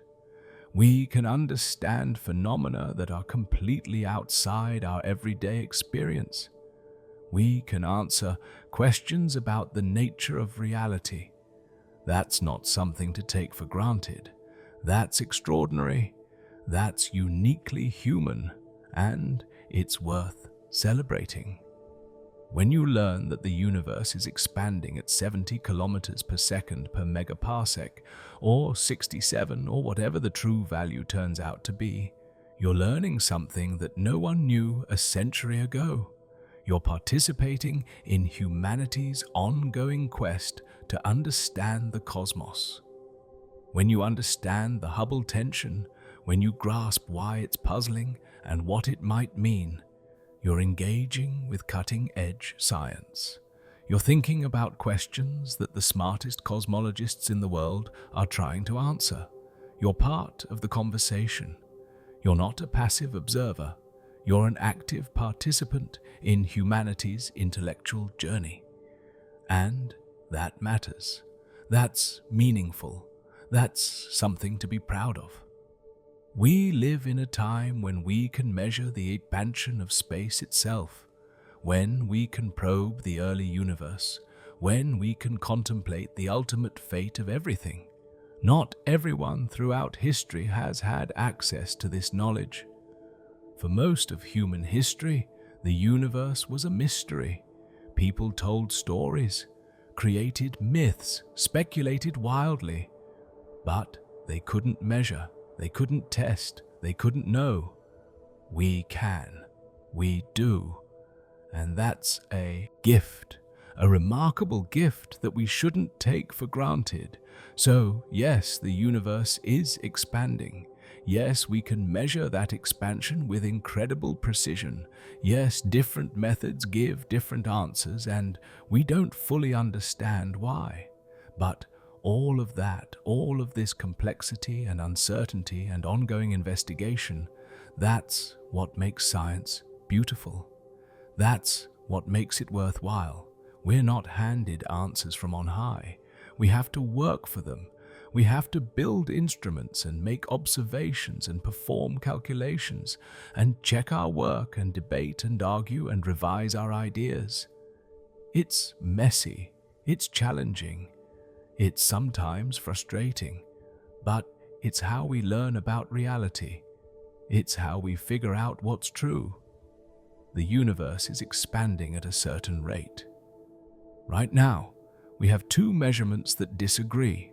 Both could be right. Both could be wrong. One could be right and the other wrong. Or both could be partially right, each capturing some aspect of the truth while missing other aspects. We don't know yet, but we're working on it. Telescopes are being built, observations are being made, data is being analyzed, theories are being tested. The scientific process is unfolding, and eventually we'll figure it out. We'll understand what's causing the Hubble tension. We'll refine our measurements. We'll learn something new about the universe, and that new knowledge will raise new questions, suggest new observations, lead to new discoveries, because that's how science works. Each answer opens up new questions. Each solved mystery reveals new puzzles. There's always more to learn, always deeper to go, always new frontiers to explore, and that's beautiful. That's what makes this worthwhile. The universe is knowable. Complicated? Yes. Challenging? Absolutely. But knowable. We can measure its expansion. We can understand its history. We can predict its future. We can figure out what's real and what's not through observation and reasoning. That's the message I want you to take away. Not just the specific facts about the Hubble constant or the cosmic distance ladder or the cosmic microwave background, but the bigger picture. The fact that we live in a universe that we can understand, that we have the tools and the methods and the intellectual framework to answer profound questions about reality. That cosmology isn't just abstract theorizing, but a real science with real measurements and real precision. That we're living through a golden age of discovery when we can probe the cosmos with unprecedented capability. The Hubble tension might be resolved tomorrow. It might take a decade. It might lead to a revolutionary new understanding of dark energy or cosmic expansion or fundamental physics. Or it might turn out to be a subtle systematic error in one of the measurements that gets fixed and becomes a footnote in the history of cosmology. We don't know. But either way, the fact that we can even have this problem, that we can measure the expansion of the universe precisely enough to detect discrepancies between methods, that's what's truly remarkable. That's what's worth appreciating and celebrating. So, the next time you look up at the night sky, remember that those distant galaxies are all moving away from us. The space between us and them is growing, not because they're flying through space, but because space itself is expanding, carrying them along, creating more distance, more room, more universe. And remember that we can measure this. We can quantify it. We can turn this abstract concept of cosmic expansion into a specific number with units and uncertainties. We can compare measurements. We can detect discrepancies. We can investigate what they mean. That's the power of science. That's what humanity is capable of. And that's something worth your time and attention, something worth understanding and appreciating, because this is your universe too. You're part of it, made of atoms forged in stars, living during a particular epoch in cosmic history, witnessing an expanding cosmos, and having the extraordinary privilege of being able to understand what you're witnessing, to measure it, to question it, to wonder about it. The universe is expanding. Different methods measure it differently, and resolving that discrepancy might be the key to the next great discovery in cosmology. That's where we are. That's the frontier. That's the cutting edge of human knowledge. And you're here for it. You understand it. You're part of the community of people who know about the Hubble tension and why it matters. That's meaningful. That's valuable. That's worth celebrating. Thank you for joining me on this journey through cosmic expansion and cosmological measurements and the beautiful puzzle of the Hubble tension. If this kind of deep exploration resonates with you, please consider subscribing to this channel. Hit that like button. Share this with someone who might find it fascinating. Help build a community of people who care about understanding the universe, who appreciate the beauty of science, who recognize that we're living in an extraordinary time when we can answer profound questions about reality. The universe is expanding. We're measuring it, and what we learn might change everything we think we understand about the cosmos. That's the gift of living now. That's the opportunity we have. Let's make the most of it. Let's stay curious.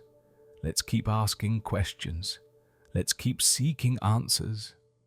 Because the universe is out there waiting to be understood.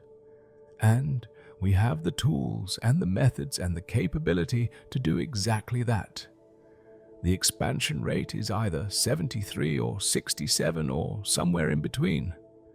We'll figure it out. And when we do, we'll learn something profound about the nature of reality, about dark energy, about cosmic history, about the ultimate fate of everything. That's what science gives us. That's what makes it beautiful. That's why this matters. Look up tonight. See those distant galaxies. Know that they're receding, that space itself is growing, that we can measure it, and that the measurement might be telling us something revolutionary about how the universe works. That's the message. That's the wonder. That's why you should care. The universe is expanding, and understanding exactly how fast might be the key to understanding everything. Let me take you deeper into what scientists are actually doing right now to try to solve this mystery. Because this isn't just theoretical speculation, there are real experiments happening, real observations being made, real teams of people working day and night to figure out what's going on with the Hubble constant.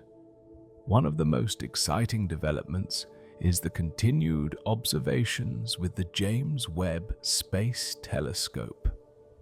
Webb is revolutionizing many areas of astronomy, but its impact on the Hubble tension question is particularly significant. Remember, the cosmic distance ladder depends crucially on Cepheid variables. We need to observe these pulsating stars in distant galaxies to build up the distance scale. Hubble has been doing this for decades, and it's done an incredible job. But Hubble operates primarily in visible and near-infrared light. And there's a problem with visible light. Dust. The universe is full of dust. Tiny particles of carbon and silicon compounds was floating in space between the stars, in galaxies, everywhere. This dust absorbs and scatters light, especially blue and visible light. It makes objects appear dimmer and redder than they actually are. When we observe Cepheids in distant galaxies with Hubble, we have to correct for this dust extinction. We have to estimate how much dimmer the Cepheid appears because of dust and adjust our distance calculation accordingly. But these corrections are imperfect. We don't know exactly how much dust there is or exactly what its properties are. We make assumptions based on observations of our own galaxy and nearby galaxies. But maybe those assumptions don't perfectly apply to all galaxies. Maybe dust in different environments has different properties. This introduces uncertainty, a systematic error that's hard to quantify. James Webb changes the game because it observes in the infrared. In fact, in the mid-infrared, wavelengths much longer than visible light. And at these longer wavelengths, dust is much less of a problem. It doesn't absorb or scatter infrared light nearly as much as it does visible light. This means Webb can see through dust that would block Hubble's view. It can observe Cepheids more clearly with less need for dust corrections. This should make the distance measurements more reliable, less dependent on assumptions about dust, more direct. Teams are already using Webb to reobserve some of the same galaxies that Hubble studied. They're measuring the same Cepheids at infrared wavelengths, and then they're comparing the distances they get with Webb to the distances Hubble measured. If both telescopes give the same answer, that's strong confirmation that the method is sound, that dust corrections aren't causing significant systematic errors, that the local measurement of the Hubble constant is robust. But if Webb gives different distances, if there's a systematic offset between infrared and visible observations, that would be a huge clue. It would suggest that dust corrections are more problematic than we thought, that the cosmic distance ladder has a systematic error that needs to be fixed. Early results from Webb are coming in, and so far, they're broadly consistent with Hubble. The distances measured in the infrared agree with the distances measured in visible light within uncertainties. This is reassuring. It suggests the dust corrections are working reasonably well. But the analysis is ongoing. More observations are being made, more galaxies are being studied, and scientists are being very careful, checking everything multiple times, looking for any hint of systematic differences. Because if there is a problem with dust corrections, Webb will find it. Another crucial line of investigation involves the tip of the red giant branch. This is a different distance indicator that doesn't depend on Cepheids. Let me explain how it works. As stars like the Sun age and exhaust their core hydrogen, they swell into red giants. Eventually, the helium in the core starts to fuse. When this happens, there's a brief period of instability called the helium flash, which I mentioned earlier. After the helium flash, the star settles into a new configuration, fusing helium in the core.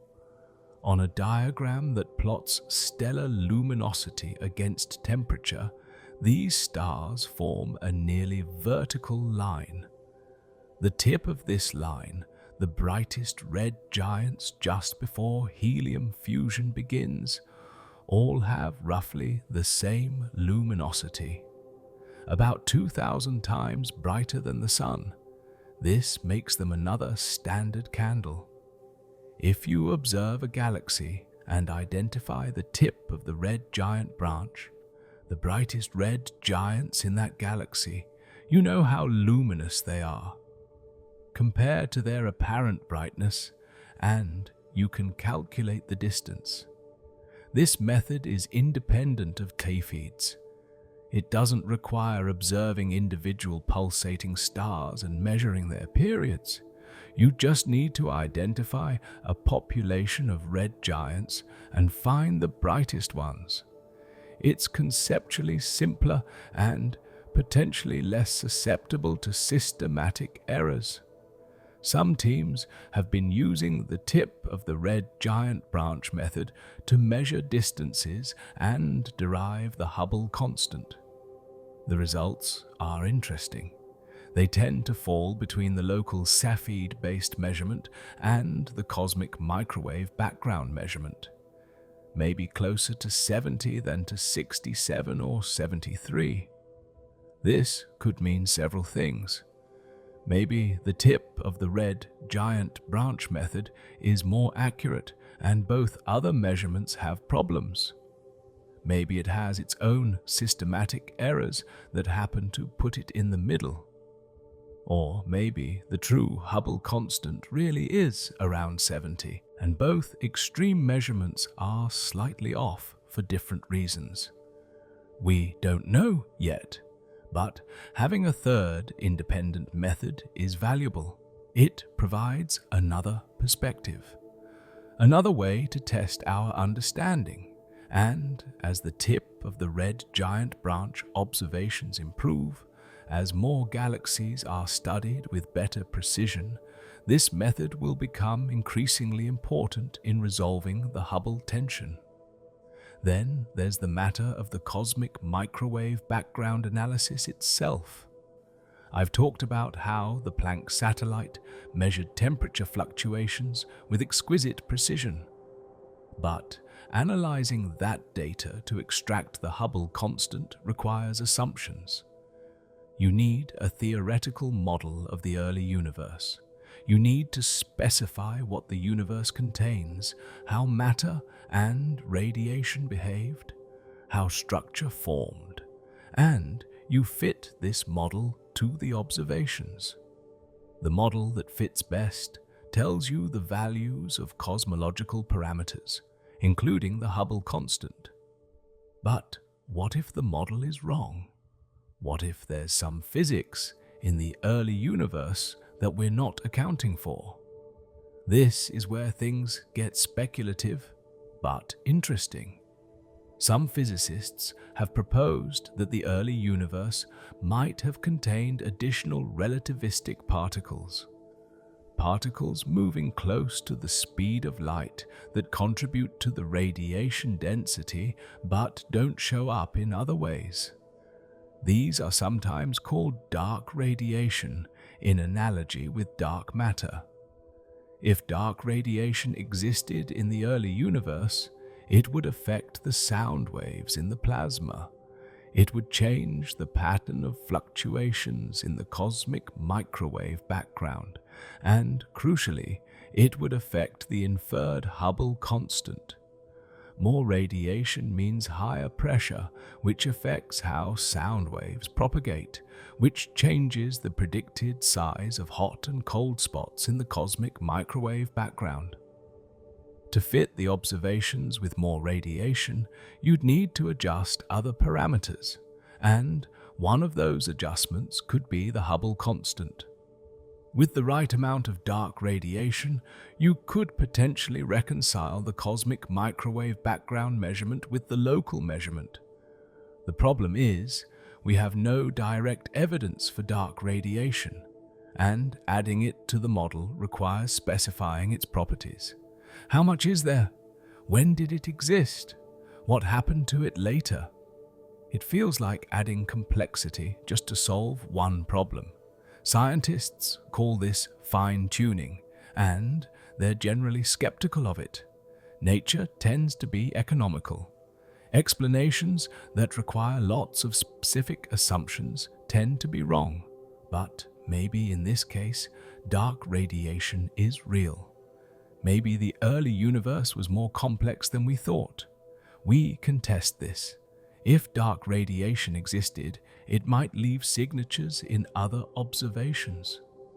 In the abundances of light elements formed in the first few minutes after the Big Bang.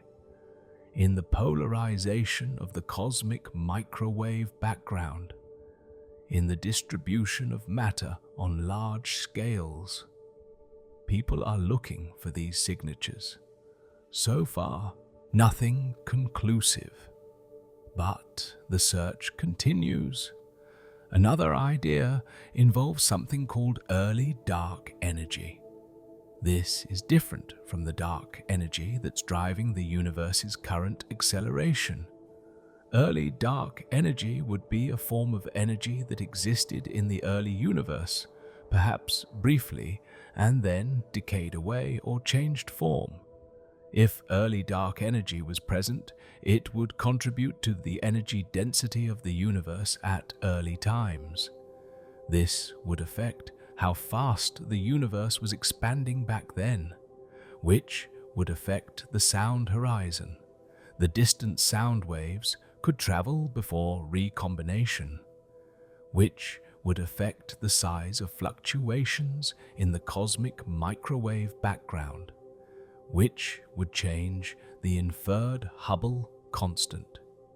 With the right amount of early dark energy behaving in the right way, you could potentially bring the cosmic microwave background measurement in line with the local measurement.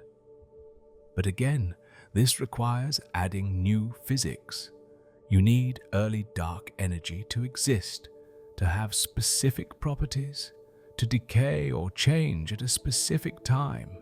It's possible, but it feels ad hoc, like you're inventing something specifically to solve the Hubble tension without independent motivation. That said, some theorists find early dark energy models interesting for other reasons. They connect to ideas about fundamental physics, about the nature of the vacuum, about symmetry breaking in the early universe, so it's not completely arbitrary. But we need evidence. We need observations that independently confirm or rule out early dark energy. And that's challenging because early dark energy, by definition, isn't around anymore. It existed in the early universe and then went away. We can only detect it through its effects on cosmological observations. The cosmic microwave background, the distribution of galaxies, the properties of the universe at different epochs. People are working on this, analyzing data, making predictions, testing whether early dark energy models can fit all the observations without creating new problems. The jury is still out. Now let me tell you about gravitational waves as a completely independent method for measuring the Hubble constant. This is exciting because it doesn't depend on the cosmic distance ladder at all.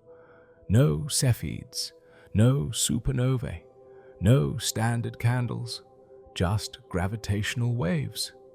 When two black holes or neutron stars orbit each other, they emit gravitational waves. These ripples in space-time carry energy away from the system, causing the orbit to decay. The two objects spiral inward, orbiting faster and faster, emitting stronger and stronger gravitational waves. Eventually, they merge in a cataclysmic collision.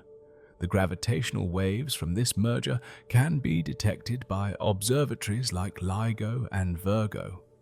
These detectors are incredibly sensitive. They can detect changes in distance smaller than the width of a proton caused by passing gravitational waves.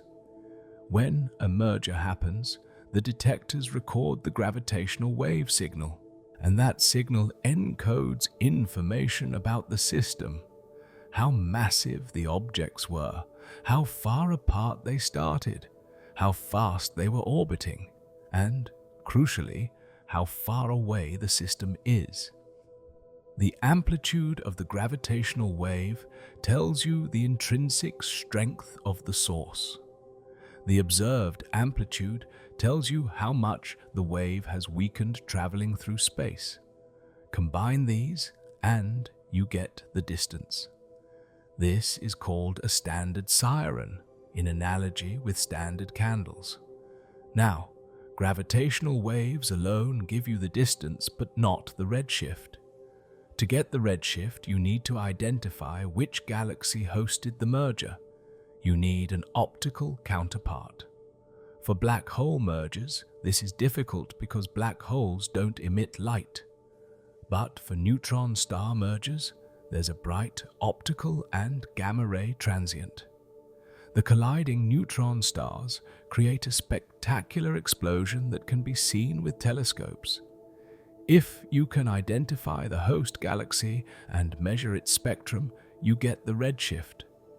Distance from gravitational waves, redshift from optical observations. Combine them and you have an independent measurement of the Hubble constant. This was done for the first time in 2017 when LIGO and Virgo detected gravitational waves from a neutron star merger, and telescopes around the world observed the optical counterpart. The result gave a Hubble constant of about 70, though with large uncertainties. Since then, more events have been detected, more mergers observed. The measurements are getting better, and the results are starting to constrain the Hubble constant. They tend to fall between the local and cosmic microwave background values, maybe slightly favoring the higher number, but the uncertainties are still large. This method is in its infancy. As gravitational wave detectors improve, as more events are detected, as the analysis techniques are refined, this will become increasingly powerful. Within a decade, gravitational wave observations might provide the most precise, independent measurement of the Hubble constant. And, crucially, because it's so different from other methods, it's less susceptible to the same systematic errors. If gravitational wave measurements agree with the local distance ladder measurement, that's strong evidence the local measurement is correct. If they agree with the cosmic microwave background measurement, that's strong evidence for that side. If they fall in the middle, that suggests both other measurements have problems. We don't know yet, but this is one of the most exciting developments in the field. Let me talk about what this all means for our understanding of the universe's composition. Because the Hubble constant isn't just a number, it's tied to everything else in cosmology. The universe's expansion rate depends on what the universe contains, on how much matter there is, how much radiation, how much dark energy. These components affect gravity in different ways. Matter slows expansion through its gravitational attraction. Radiation does too, but it dilutes faster as the universe expands. Dark energy accelerates expansion. The balance between these components determines the expansion history. How fast the universe has been expanding at different times, and the current expansion rate, the Hubble constant, depends on this history. If the Hubble constant is higher than we thought, 73 instead of 67, that has implications. It might mean there's more dark energy than we thought, or less matter, or the universe is younger, or the expansion history is different from what our models predict. All of these are connected. Changing one thing requires adjusting others to keep the models consistent with all observations. This is why the Hubble tension is so challenging. It's not just about fixing one measurement. It's about making sure your entire cosmological model, your understanding of what the universe contains and how it evolves, fits all the data. And right now, it's hard to do that. Models that fit the cosmic microwave background don't quite fit the local measurements.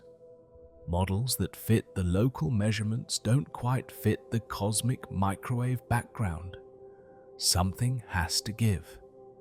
Either we're missing some component of the universe, some form of matter or energy we haven't accounted for, or we're misunderstanding how the components we know about behave, or there's a systematic error in one of the measurements that we haven't found. Scientists are exploring all of these possibilities. They're testing models with different amounts of dark matter, different properties of dark energy, additional components like dark radiation or early dark energy, modifications to gravity. Everything is on the table, and what's remarkable is that observations are now so precise that we can actually test these ideas.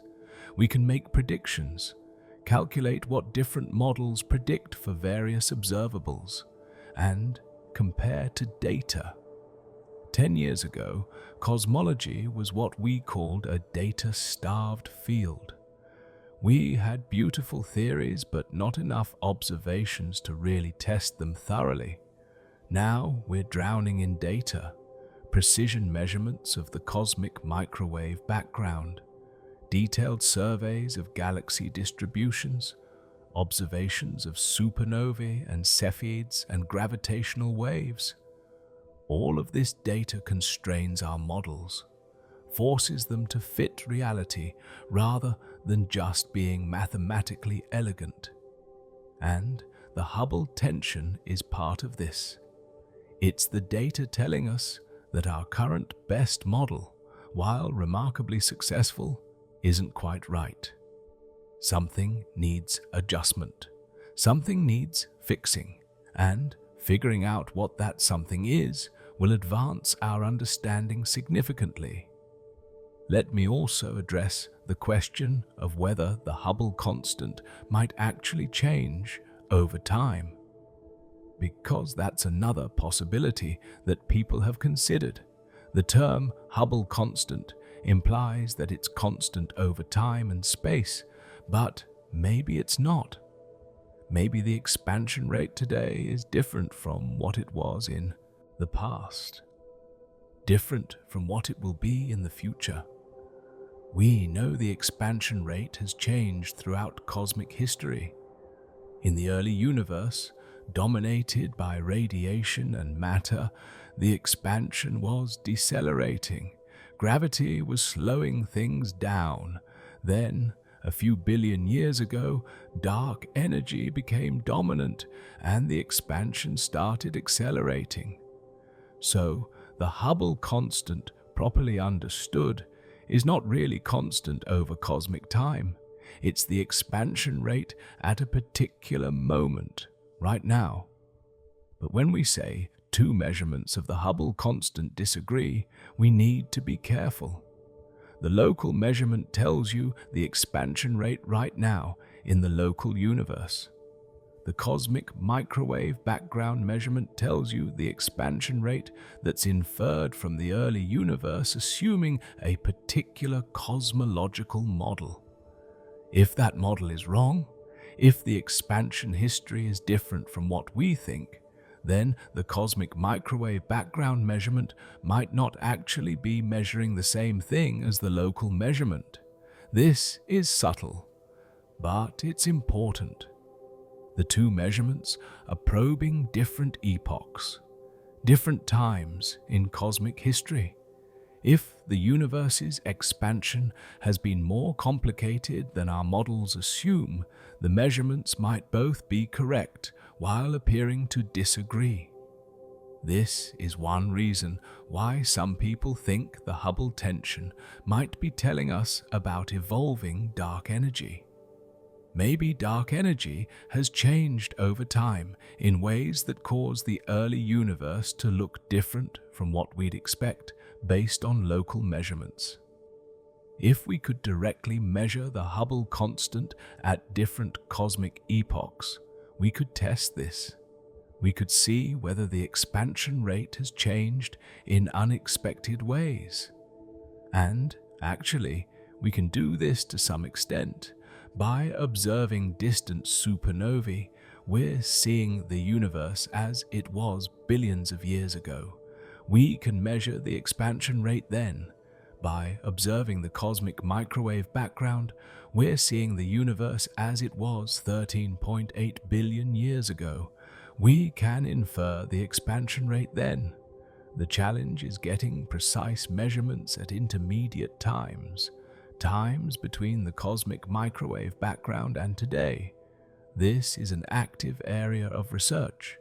People are trying to find new ways to measure the expansion rate at different epochs, to map out the expansion history in detail, to see whether it matches what our models predict or whether there are surprises.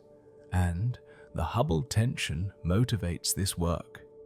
Because if the tension is real, if it's not just a measurement error, then understanding how the expansion rate has changed over time might be key to resolving it. So, where does all this leave us? What's the current status of the Hubble tension? As of right now, the discrepancy remains. The local measurement gives about 73. The cosmic microwave background measurement gives about 67. The difference is statistically significant, multiple sigma, as physicists say. It's not going away. Both sides have checked and rechecked their work. Both have looked for systematic errors. Both have refined their techniques, and the gap persists. New observations with James Webb are confirming the local measurement. Gravitational wave measurements are starting to weigh in, though with large uncertainties. Alternative distance indicators like the tip of the red giant branch are giving intermediate values. It's a complex picture, and the community is divided. Some people think the local measurement is correct, and there's something wrong with how we interpret the cosmic microwave background. Maybe there's new physics in the early universe, maybe dark radiation or early dark energy. Others think the cosmic microwave background measurement is correct, and there's a subtle systematic error in the distance ladder. Maybe something with dust or Cepheid calibration that hasn't been found yet. Still others think both measurements might be slightly off, each with its own issues, and the true value is somewhere in between. We don't know, and that's okay. This is how science works. We gather data, we make measurements, we find discrepancies, we investigate, we test ideas, we make more observations. Slowly, gradually, the truth emerges. It's frustrating when things don't immediately make sense, when careful measurements disagree. But it's also exciting, because this is where discovery happens. Not in confirming what we already know, but in finding anomalies, discrepancies, things that don't fit. Those are the signposts pointing toward new understanding. The Hubble tension is one of those signposts. It's telling us something. We just don't know what yet. But we're working on it. And within the next decade, I'm confident we'll have an answer.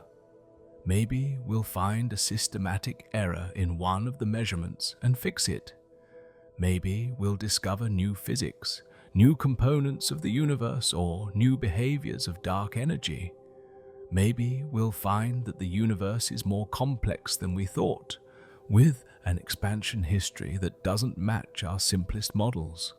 Whatever the answer turns out to be, it will be interesting. It will advance our understanding. It will teach us something profound about the cosmos, and that's what makes this worth pursuing. That's why cosmologists are so focused on this problem. That's why it matters. Because the universe is telling us something through this discrepancy. And if we're clever enough, if we make the right observations and ask the right questions and think hard enough about what the data means, we'll figure out what it's saying. We'll understand. And our picture of the universe will be richer and more accurate as a result. So here's what I want you to remember from all of this. The universe is expanding. We can measure that expansion.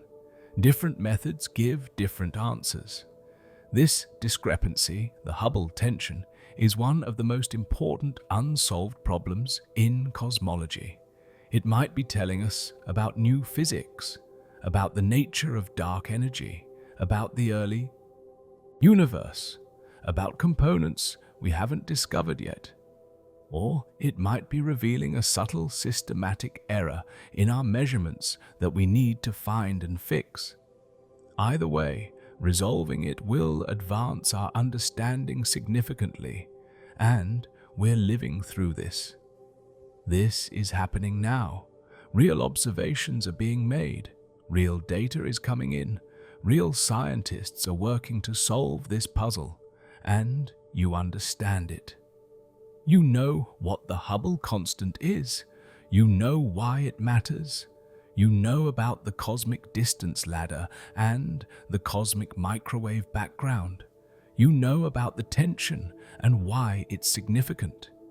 You're part of the community of informed people who appreciate what's at stake, who understand that we're potentially on the verge of a major discovery. That's valuable. That's meaningful. That's worth your time. Because understanding the universe, understanding how we know what we know, understanding the cutting edge of human knowledge, that's what makes us human. That's what separates us from every other species on this planet. We can contemplate the cosmos. We can measure its expansion. We can detect discrepancies in our measurements and work to understand them. We can ask profound questions about the nature of reality and actually make progress toward answering them. That's extraordinary, and you're part of it.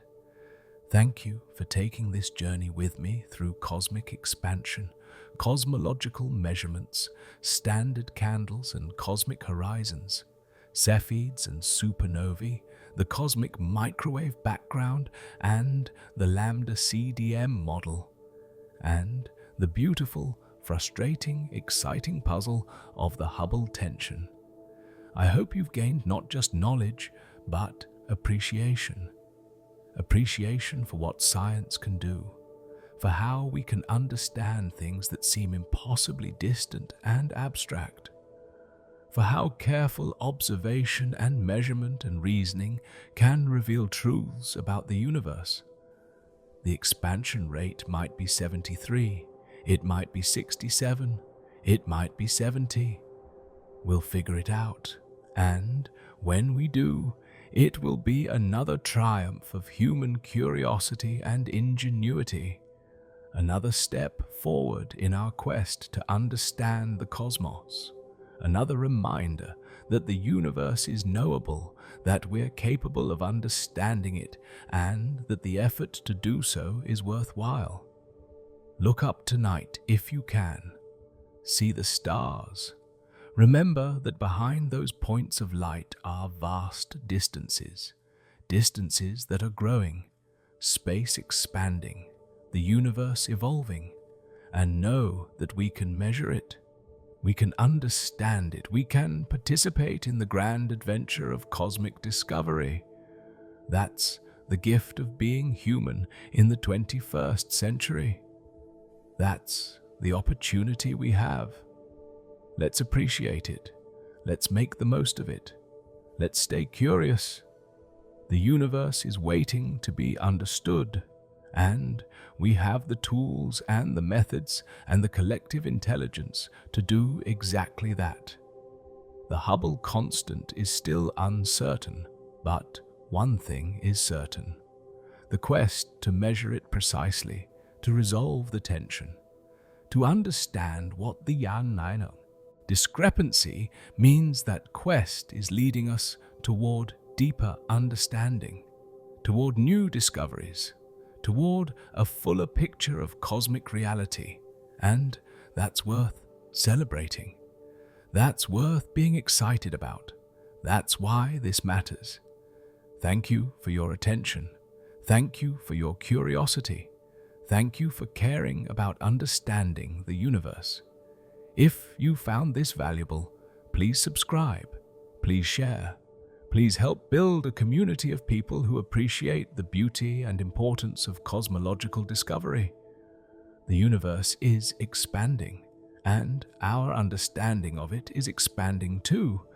That's the real story. That's what makes this so beautiful.